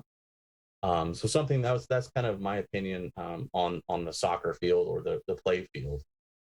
And then regarding the water feature, I agree with the other commissioners. I'm again feeling that really natural feel, maybe something simple like a play fountain, or even like a waterfall or a creek type thing that can just kind of recirculate through, where you have the boulders and the sand or gravel or whatever, and it's just kind of like a flowing little creek that just recycles through, and it's X amount of feet long, and you have a little waterfall that they can kind of get wet, kids can get wet in and play in, and then when it's dry, you still kind of have a little climbing area, or and maybe even you could throw some, spread out some fancy rocks, and kids for educational purposes could do like gold mining or things like that through their school, and learn about gold panning and things like that in this little natural creek that kind of runs through, well, not natural, but you know what I mean, this man-made creek that kind of flows through and recycles water through that area.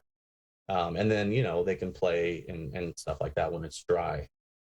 One question I had about the amphitheater, will power be supplied to the amphitheater? I think oh, sorry, go for it, Tracy. I think we've had different discussions about what this space is. There was interest in having a gathering space. There's an interest in having educational types of activities here to support school groups or other visitors. So we could also explore things like having concerts in the park or having a movie night. Now, those could be held in the turf area, and the multi-purpose turf area, where you could just do a setup over there.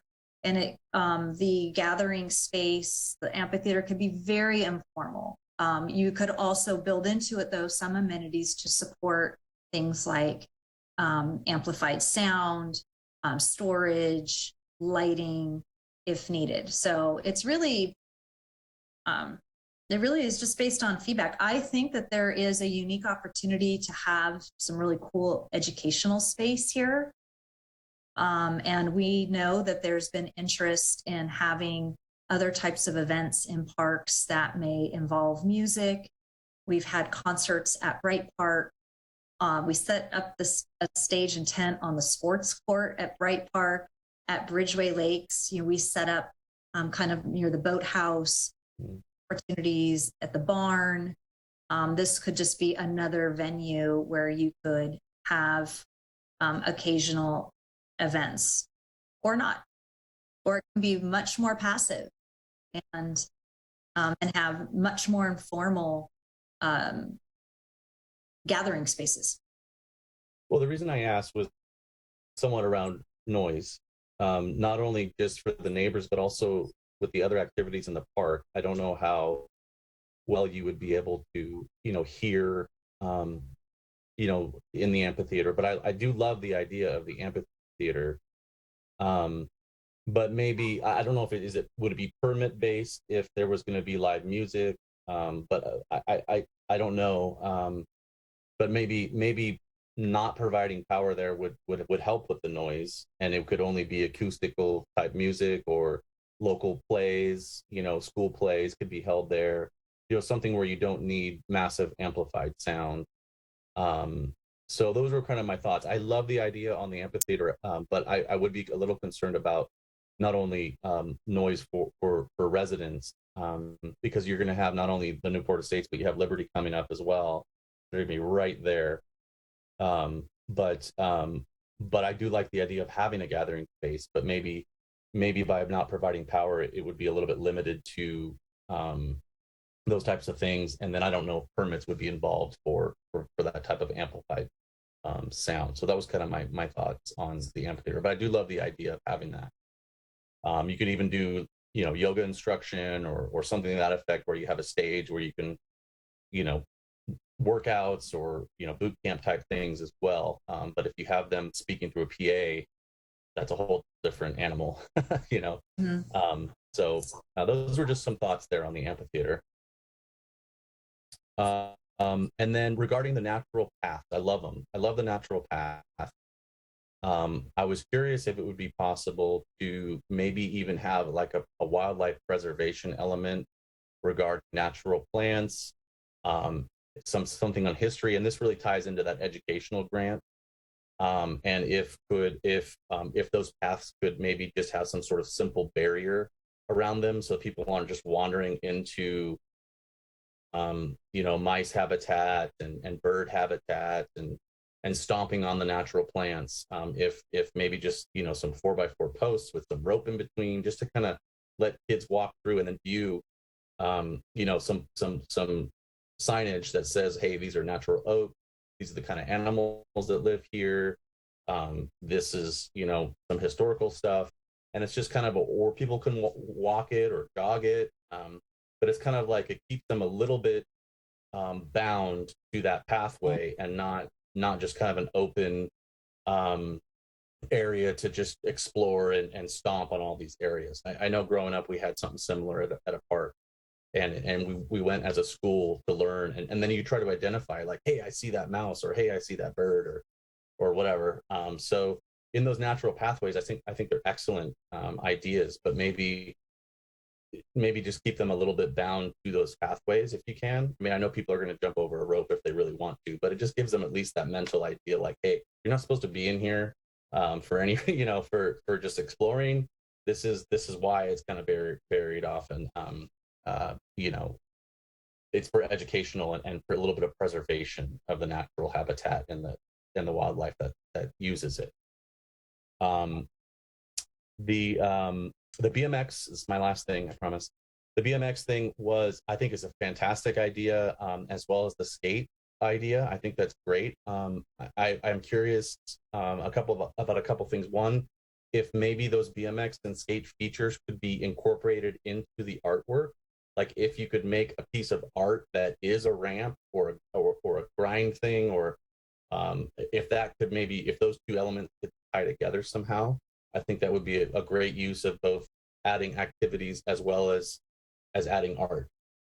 I don't know if that's possible. We'll leave that up to the artists, but that's just a thought I had regarding BMX and skating. But I think providing children with more activities to do that they're passionate about, to me, has so many different elements of for youth, and gives them a focus. And I think those two elements in that park are great. But I did have a question regarding the Bees Lake project. I know we talked about that, and that was supposed to have a large BMX style facility or element to it. So I wasn't sure, and that's not too far away from Heritage Oaks. I mean, it's a little bit, but I didn't know if that area, if that's still planning, or where we're at with that. But if we were to provide a big BMX park, how much would this smaller area be used, or maybe it could be scaled down for smaller kids, so it's not so intense, and then leave the Bees Lake project to be for the adrenaline junkies that really want to get some air and do some cool tricks and stuff like that. And then lastly, regarding that, would the facility, essentially with the branch line trail and the other pathways that the city's been so great in providing bike paths, would this park be accessible strictly by bike? I mean, could somebody from Southport or from the north side of town, could they essentially ride their bike to this area and then ride home?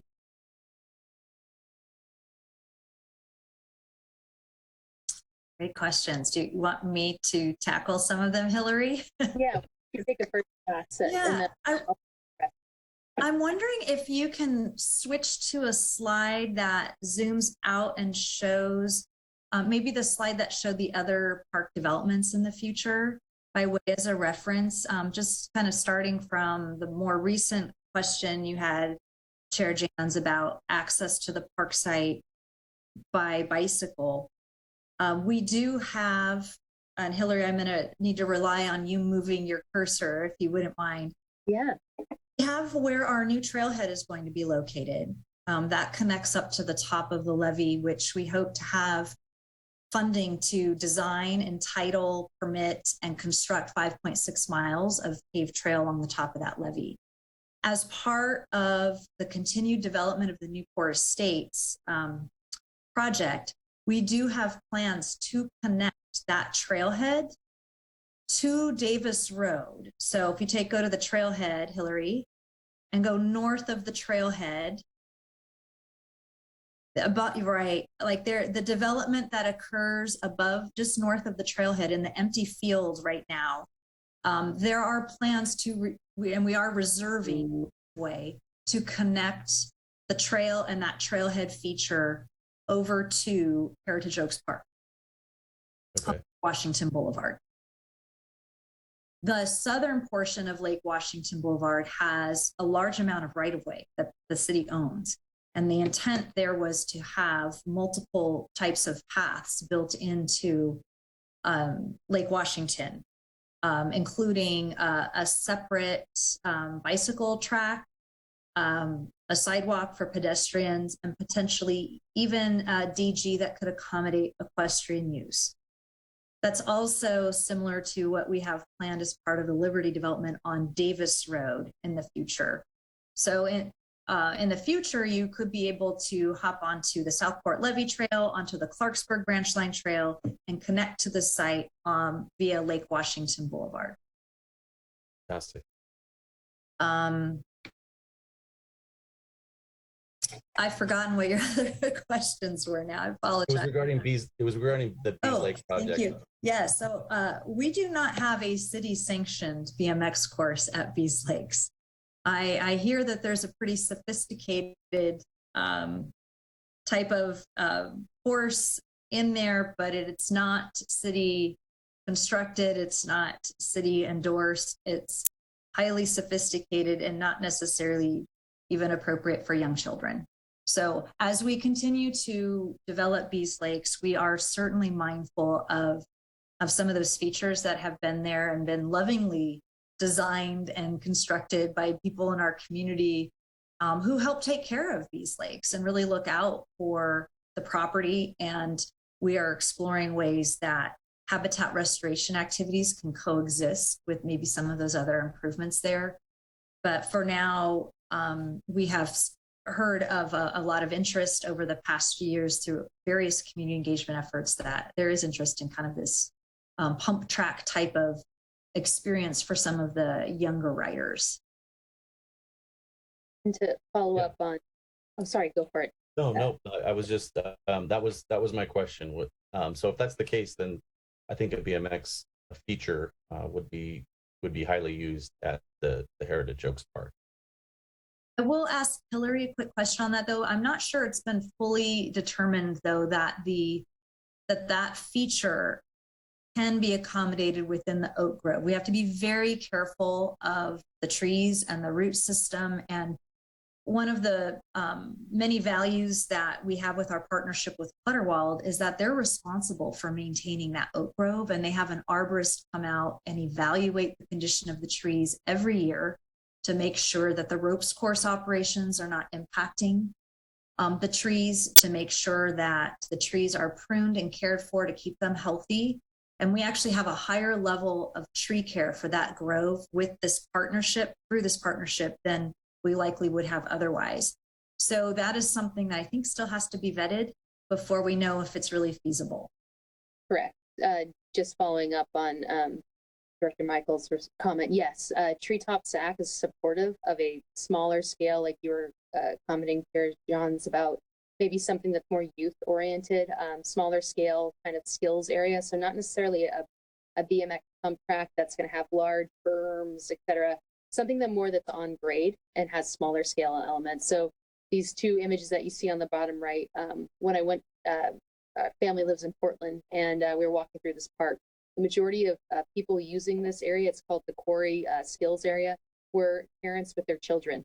I think that's what kind of the vision is for this space. Is it's more so learning how to, tackle these types of obstacles, so that, if they do go riding and they happen to see the unsanctioned course at Bees Lake, then they are confident to take that on going forward. But still providing them an outlet, safe, accessible outlet for them to do this. But yes, we'd have to work very closely with the arborists to make sure that this course is respectful to the trees. That's first and foremost. We want to make sure that the trees are healthy, and that they're, we're not impinging or infringing on their root structure or anything like that. So as it relates to some of your other comments, I think you had a lot of great comments. I think in our discussions with city staff and stakeholders, was parking is very important, and it sounds like you're on board with that. I totally understand your concern about the soccer field.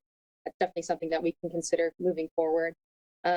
Love disc golf, so that's something that we can definitely incorporate on the site. And then, regarding your creek idea for the water play feature, I think we kind of, we can definitely incorporate that in this, kind of this feature that's active while it's not having water in it. It can be kind of this educational element while there is water in it. So maybe that's something, some synergy that can happen there with those elements. So, and then, yes, we can definitely install post and cable fencing along pathways to prevent people from walking through to the best that we can, while still maintaining kind of the natural aesthetic you said. So these are definitely features that we can incorporate into the park master plan. So thank you for your feedback. We really appreciate it. Absolutely. Commissioner Ahmad, you have your hand raised. You have more comment? I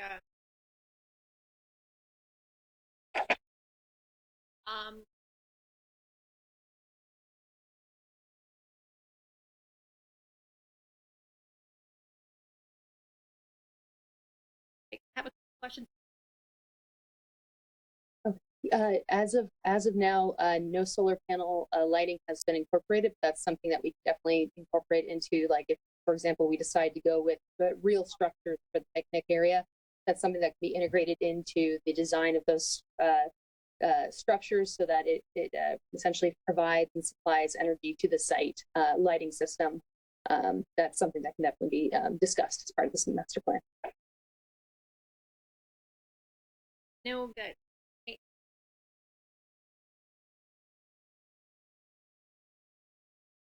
like other parks I've been to,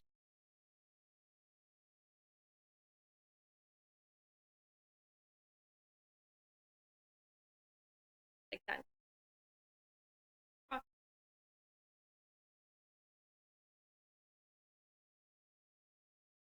My way of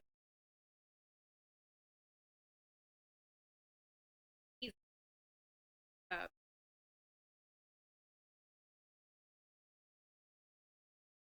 and parking, and I know once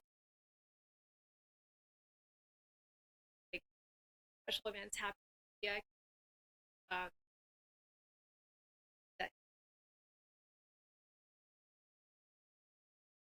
I would love to have to consider that general park.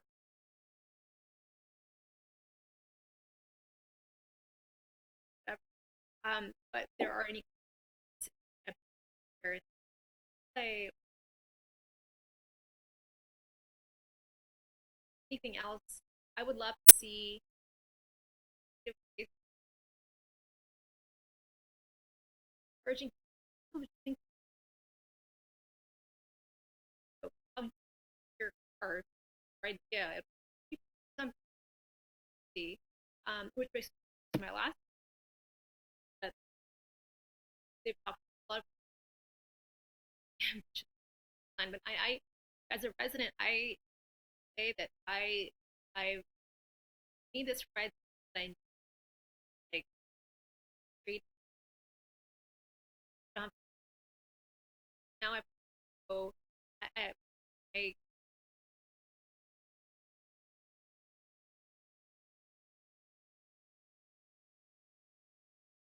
uh I actually how much is in there including this I see how much they structure um I applaud that so I at that point and as a president I know noise I came up as a couple of my neighbors mentioned that their biggest honestly are that's what annoyed people the most. And I'm fairly new here, but when I mentioned the commissioner, that's the first thing they oh I hate it. But now that the parking lot there, it's all good. But they take a lot of pride in it. And it's really it's very sweet.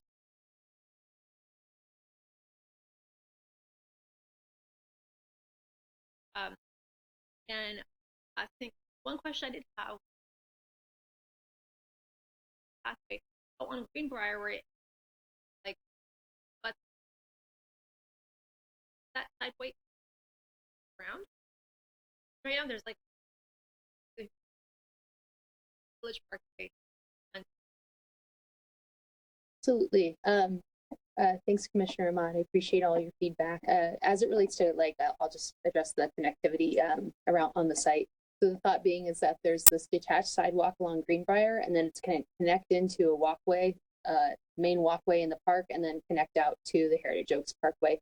There is that informal path right along that person's property line, right there. We were trying to discourage people from walking right next to that person's house if possible. So pulling them into the park, then connecting them out to Village Parkway for that connection, like you're mentioning.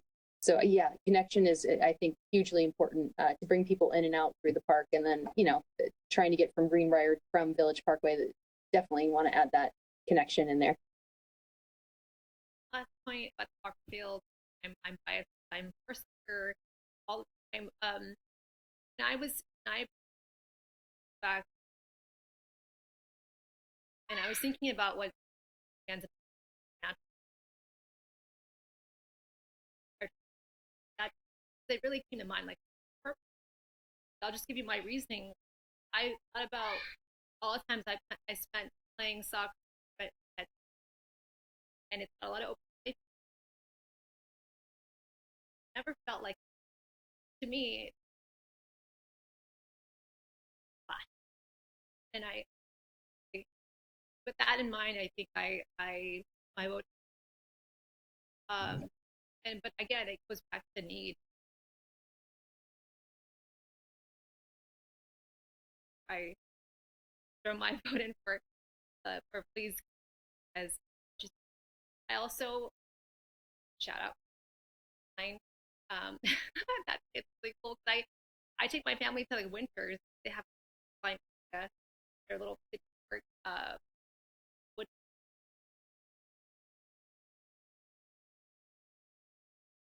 You can thank Erin Rivas for that. She was very adamant about that. Great. Well, thank you, Commissioner Ahmad. I appreciate it. Director Michael, should we open up the floor in this last time here for public comment? Does that seem appropriate? I think so, unless any other commissioners have any feedback. And I do appreciate everyone submitting comments in the chat feature too. Thumbs up. Thank you all. I just wanted to throw in for the community as well that, to me personally, parks are about discovery, right?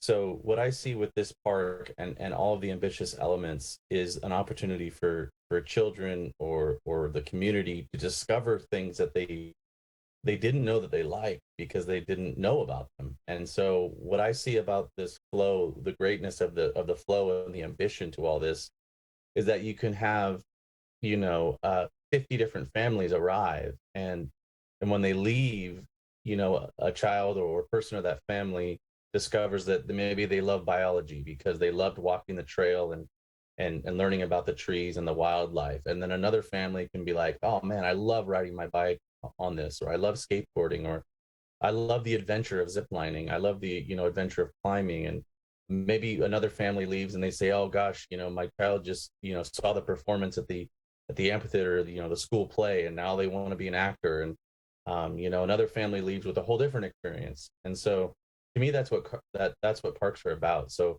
you know, personally, I love the ambition of the park. I love the variety that the park plan is providing. And so again, I just wanted to you know, commend you again for the design, and just, you know, speak to that part of our community, and how many people can leave with different different impressions and potentially, you know, direction in their life because they've discovered something new. So thank you for the opportunity to comment, and I appreciate all the effort you put in. Thank you so much. All right, with that, I think I'm gonna just pass it over to Katie, who's monitoring the Zoom. I know those of you who are attending the meeting from the public have been utilizing the chat feature, which is fantastic. But just wanted to provide an additional opportunity for you to raise your hand and ask a question to us directly if that's preferred, or feel free to write additional comments in the chat box. Like Director Michael overviewed in the beginning, please raise your hand to speak. You have a 3-minute time limit. Participants are called to speak in order of hands raised. You can also submit your questions via chat, and then you can also raise your hand multiple times. If you have additional questions that you think of after that this meeting is adjourned, please feel free to email Director Michael, and her email is located in pink on this slide. And translation services in Russian and in Spanish are available as well. So any comments that we don't cover tonight, because I know we're kind of tight on time, we will be preparing a response memo that will be posted on the city webpage. So you can share it with your neighbors, share it with others to get some feedback, or excuse me, understand kind of the direction for the park going forward, and then hopefully attend the next Parks, Recreation, and Intergenerational Services meeting. So with that, I'm going to open it up. Katie, feel free, if any of you have questions, please feel free to raise your hand, and we are happy to answer your questions directly. Mr. Chairman, may I for a second? Yeah, go ahead. I have a process question. Are we expected to vote tonight in any fashion, or is this just a hearing, informational meeting? No vote, just feedback.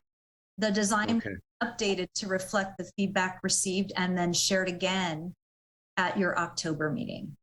Good, thank you. In that case, believe it or not, I do have another meeting, and so it is time for me to jump in the car.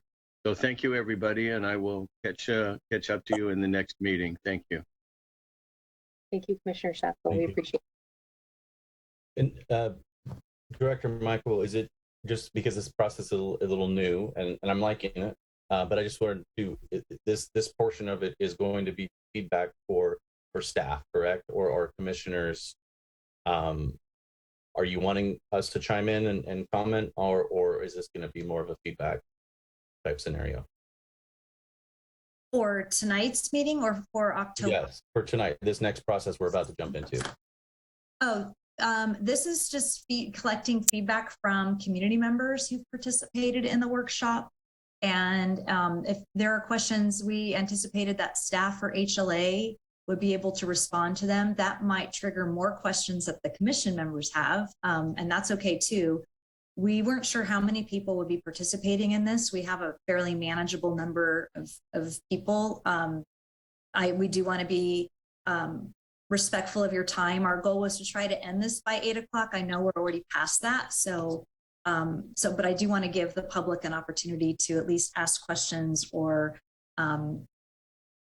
just provide general feedback for at least another few minutes if possible. Yeah, no, absolutely. I'm all for it. I just wanted to make sure I understood what we were about to do. Okay, I'll be quiet. You could go ahead. There's one person with their hand raised. Chris? Yeah, my name's Chris Franceschi. I'm a resident whose house backs up to the park on Marlin Street. And a little nervous. Usually I'm on the other side of the table with these kinds of meetings. I work for the state, so I'm usually a staff presenting, not making comment, but I'll keep my comments short. So appreciate all the work that staff and HLA group and the commissioners have done, all the feedback everyone's given. This looks amazing. Honestly, this is way better, I think, than the first three proposals. The final draft, I do like a lot better.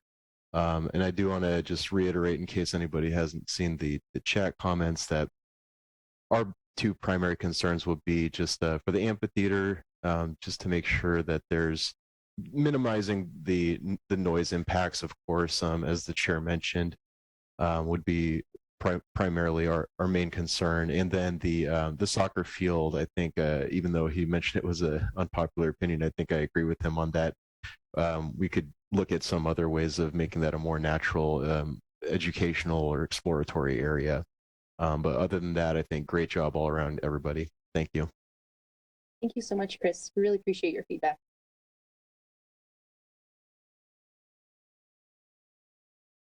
Not seeing any hands raised at the moment. No question is too big or too small. Please ask away.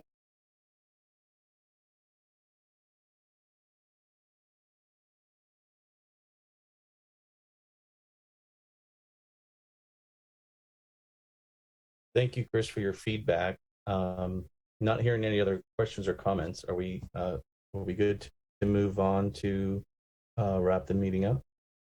Okay, let me jump back to the. Would have gone to approve the minutes for August 3rd, but since Commissioner Schatzel was able to stay, we are able to move the approval of those minutes to the next meeting if everyone wants that. Yeah, I mean, I'm okay with it. I don't know that we have another option. Yeah. He left. He would have been our main quorum for that. Oh, okay. That's all right. I think we can handle that in the next meeting. There is another item 4 here, Parks and Recreation business update.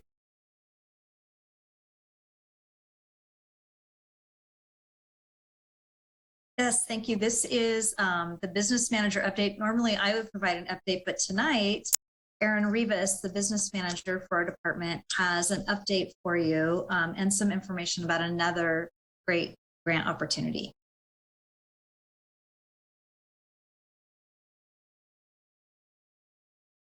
I'm here. Sorry, I ran to tell Katie something. So, okay, I'll keep this brief. Super good evening, Chair, Vice Chair, and Commissioners. My name is Erin Rivas, and I'm the Parks and Recreation Business Manager. I wanted to let you guys know about a grant application that I'm working on. Sorry, I'm winded. It's the Outdoor Equity Grants Program, and it's administered by the state parks and provides funding for basically outdoor education and recreation opportunities for disadvantaged youth. The purpose of the OEP, the Outdoor Equity Program, is to improve the health and wellness of Californians through new educational and recreational activities, service learning, career pathways, and leadership opportunities that strengthen a connection to the natural world. The Outdoor Equity Program has a total of $57 million in funding. Grant awards for each program application is between $20,000 and $700,000, and the programming will span a 4-year period. Eligible projects are based on a few of the following components, one of them being the community home base. The community home base, it could be a community center, it can be a park, it could be basically like a public space.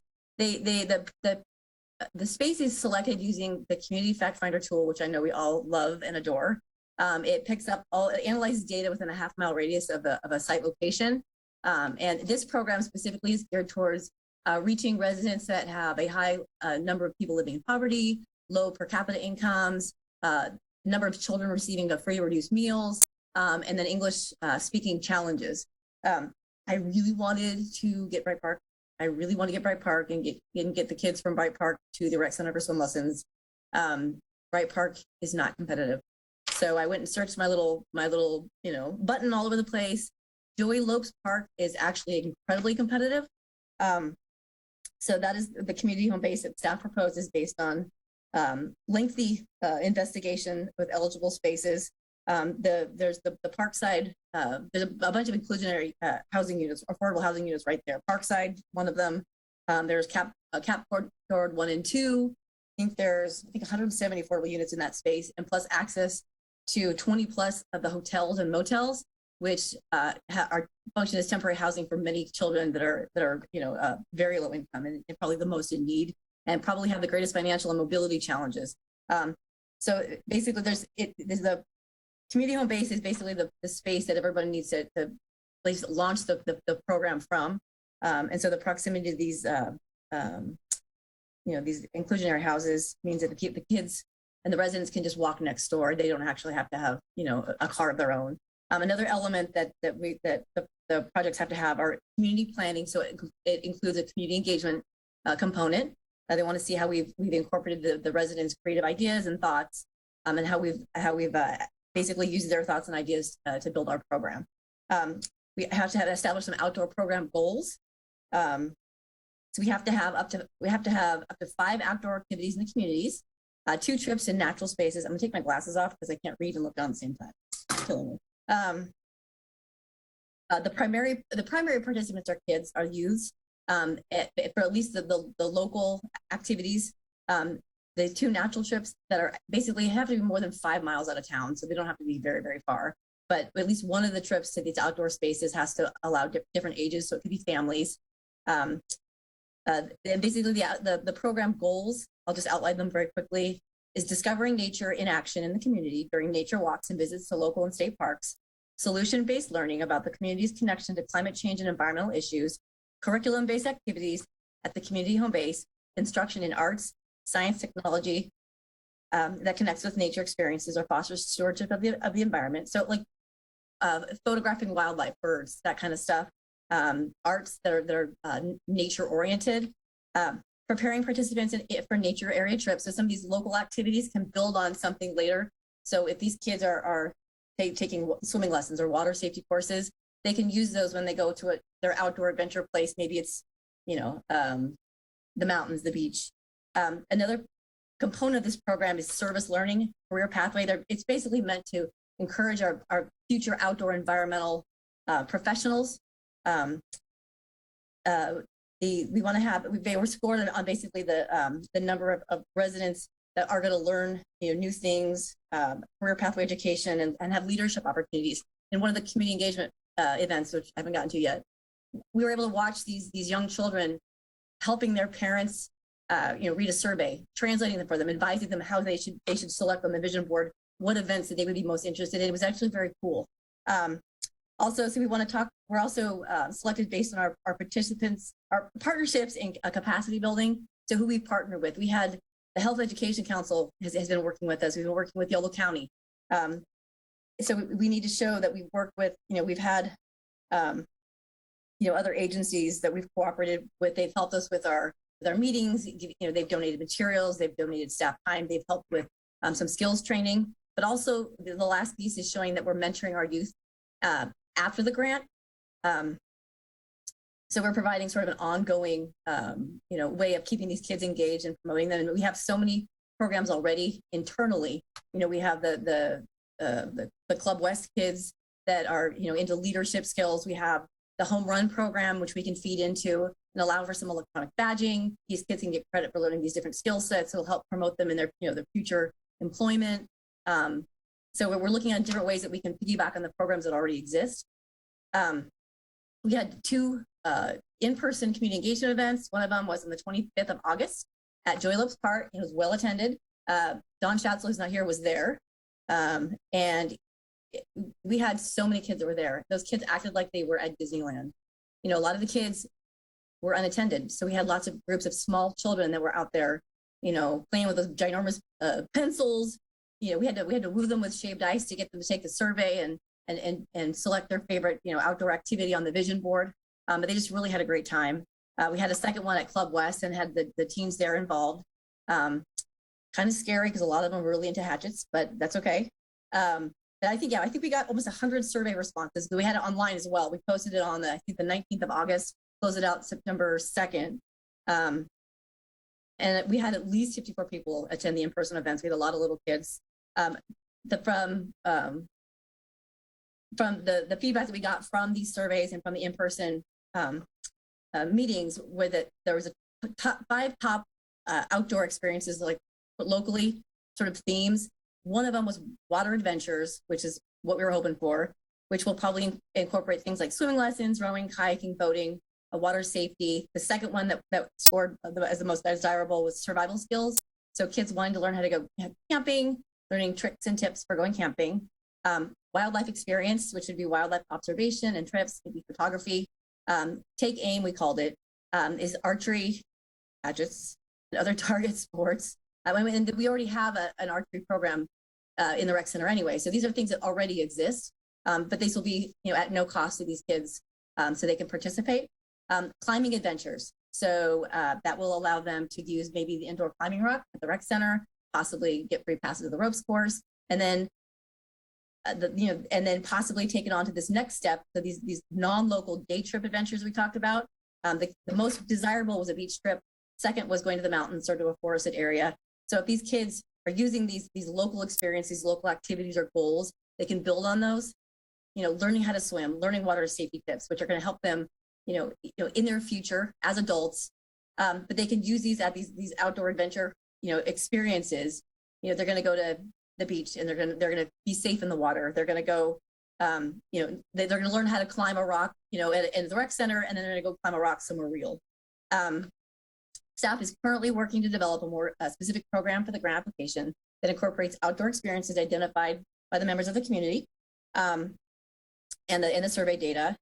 We're still working on things like, the cost of transportation, staffing, and park entrance fees, because these are all going to be covered by the grant. They aren't going to have to pay a thing. And one of the things we were hoping to do was to have the water adventures component provide free swim lessons for the kids. The main thing now is that the local activities have to all meet up at the community home base, and then we can get them at no cost to them to these different local activities. We want to make sure that everyone has access to the swim lessons. So I know one of the things we want to do is work on a mechanism for getting the kids from other places like Bright Park to the community home base, and then get them to their free swim lessons. All the programming must be completed within 4 years. So that gets us programming through spring of 2026. And the grant applications are due October 8th. I talked really, really fast. So I was trying to make up for some time, but I don't know. That concludes my update. Do I have any questions? The element regarding the grant and Joey Lopes Park. Yes. You mentioned that was a candidate. So if I understood everything correctly, the grant would tie into not only the leadership and usage of other facilities, but then branch into Joey Lopes Park for further discovery of the same elements. That's the community home base. So that's the place where everyone meets up. It sounds silly, but we need to have a central location. The program's based on having a community gathering space within an area that has the highest number of disadvantaged youth, low per capita incomes, people with English speaking challenges. And I've tried to do the community center. West Cap actually has got some pretty low stats, believe it or not. So there's a lot of places that would make a great place to gather, just because of the hotels, it really it skews the income levels. But Joey Lopes I think because of the proximity to Parkside, the incomes are very, very low. There's a lot of kids there. So as I ran, having a local community or publicly owned space that they could meet up, Joey Lopes ended up being the most competitive. And so if we needed to, as a backup on a rainy day, we could, haul the kids down to the community center and meet down there. But the Joey Lopes location itself, the kids right next door can just walk over and hop on a bus. It really does address the need. These kids are probably some of the most, in need in terms of financial and transportation challenges. The kids that we saw at Joey Lopes Park that day were just incredible. I think one of the little girls is probably our future president. She was she was so thoughtful about how she completed her survey. I'm still on the other comments, and really took her time.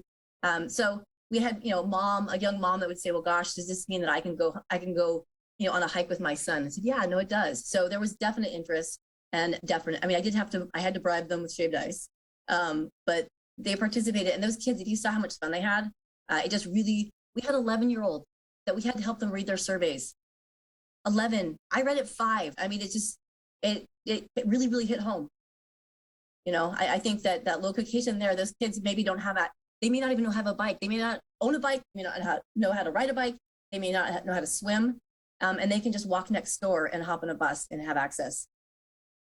No, I think that's wonderful, and I love the passion that you have for it too. I'm trying to understand the program a little bit better, but it sounds like it's a fantastic program and it's grant funded. I think this is a beautiful thing. We're still working on all the kinks. We're still working kinks out, but I think it makes sense. This may be the way that we get the kids from Bright Park to the rec center pool, give them some swim lessons. I mean, that's part of our hope, and getting them out to the ropes course. But I think hopefully this is how we're going to put that piece in motion. And we're still working on putting some of the programming stuff together.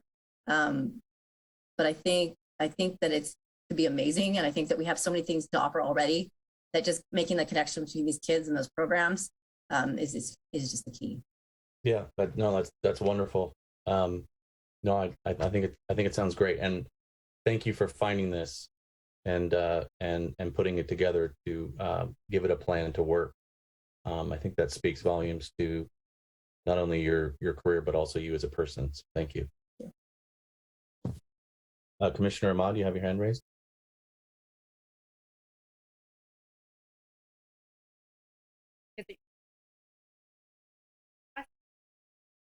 Mm-hmm.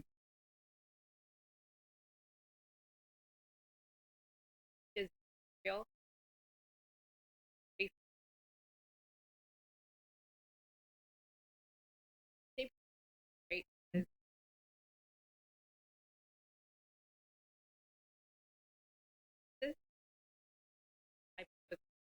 At that point,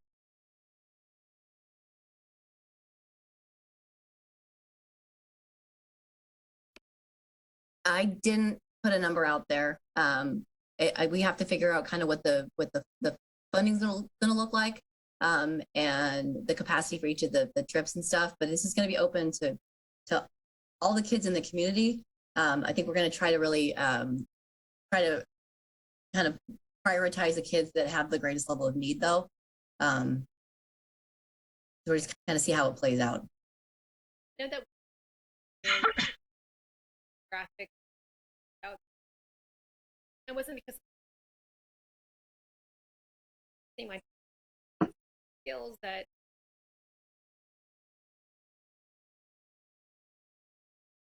learning because yeah, I love that there's hope.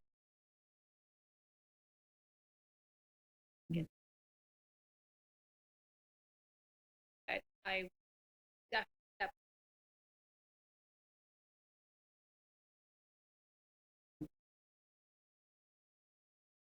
assuming you get that.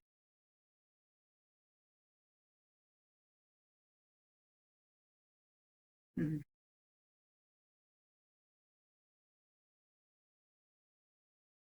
I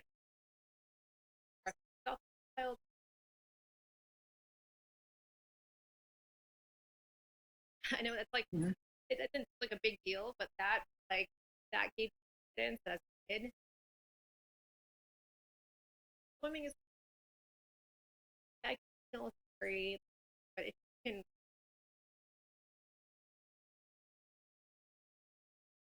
so yeah, think about those kinds of like that.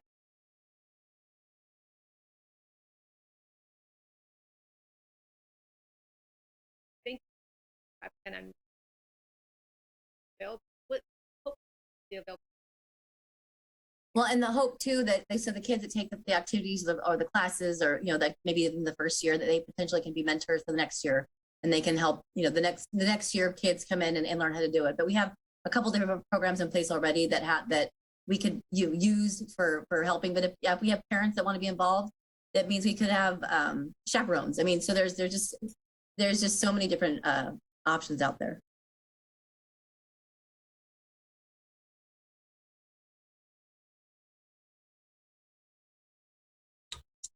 Well, thank you again. I'm not seeing any other hands raised or comments, but thank you again, Aaron, for bringing this to us. I think it sounds like a great program that can lead to so many great things for the children in our community. So again, it's fantastic.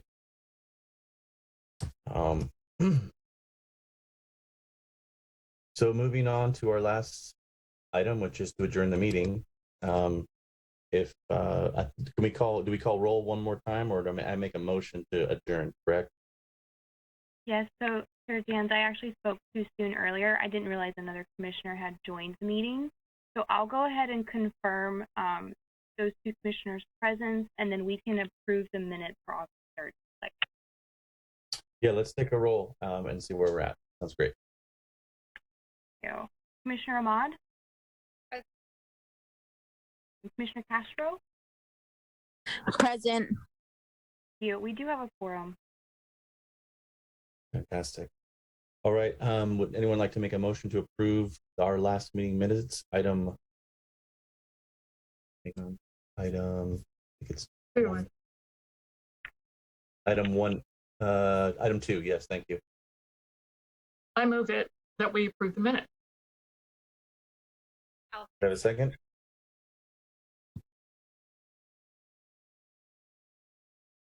Roll here. Vice Chair Reed? Aye. Commissioner Ahmad? Aye. Commissioner Castro? Aye. Chair Jans? Aye.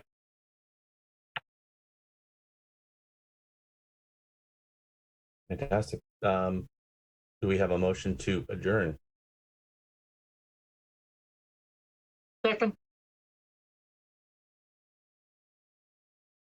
Thank you. And who was the first motion? Commissioner Ahmad. Vice Chair Reed? Aye. Commissioner Ahmad? Aye.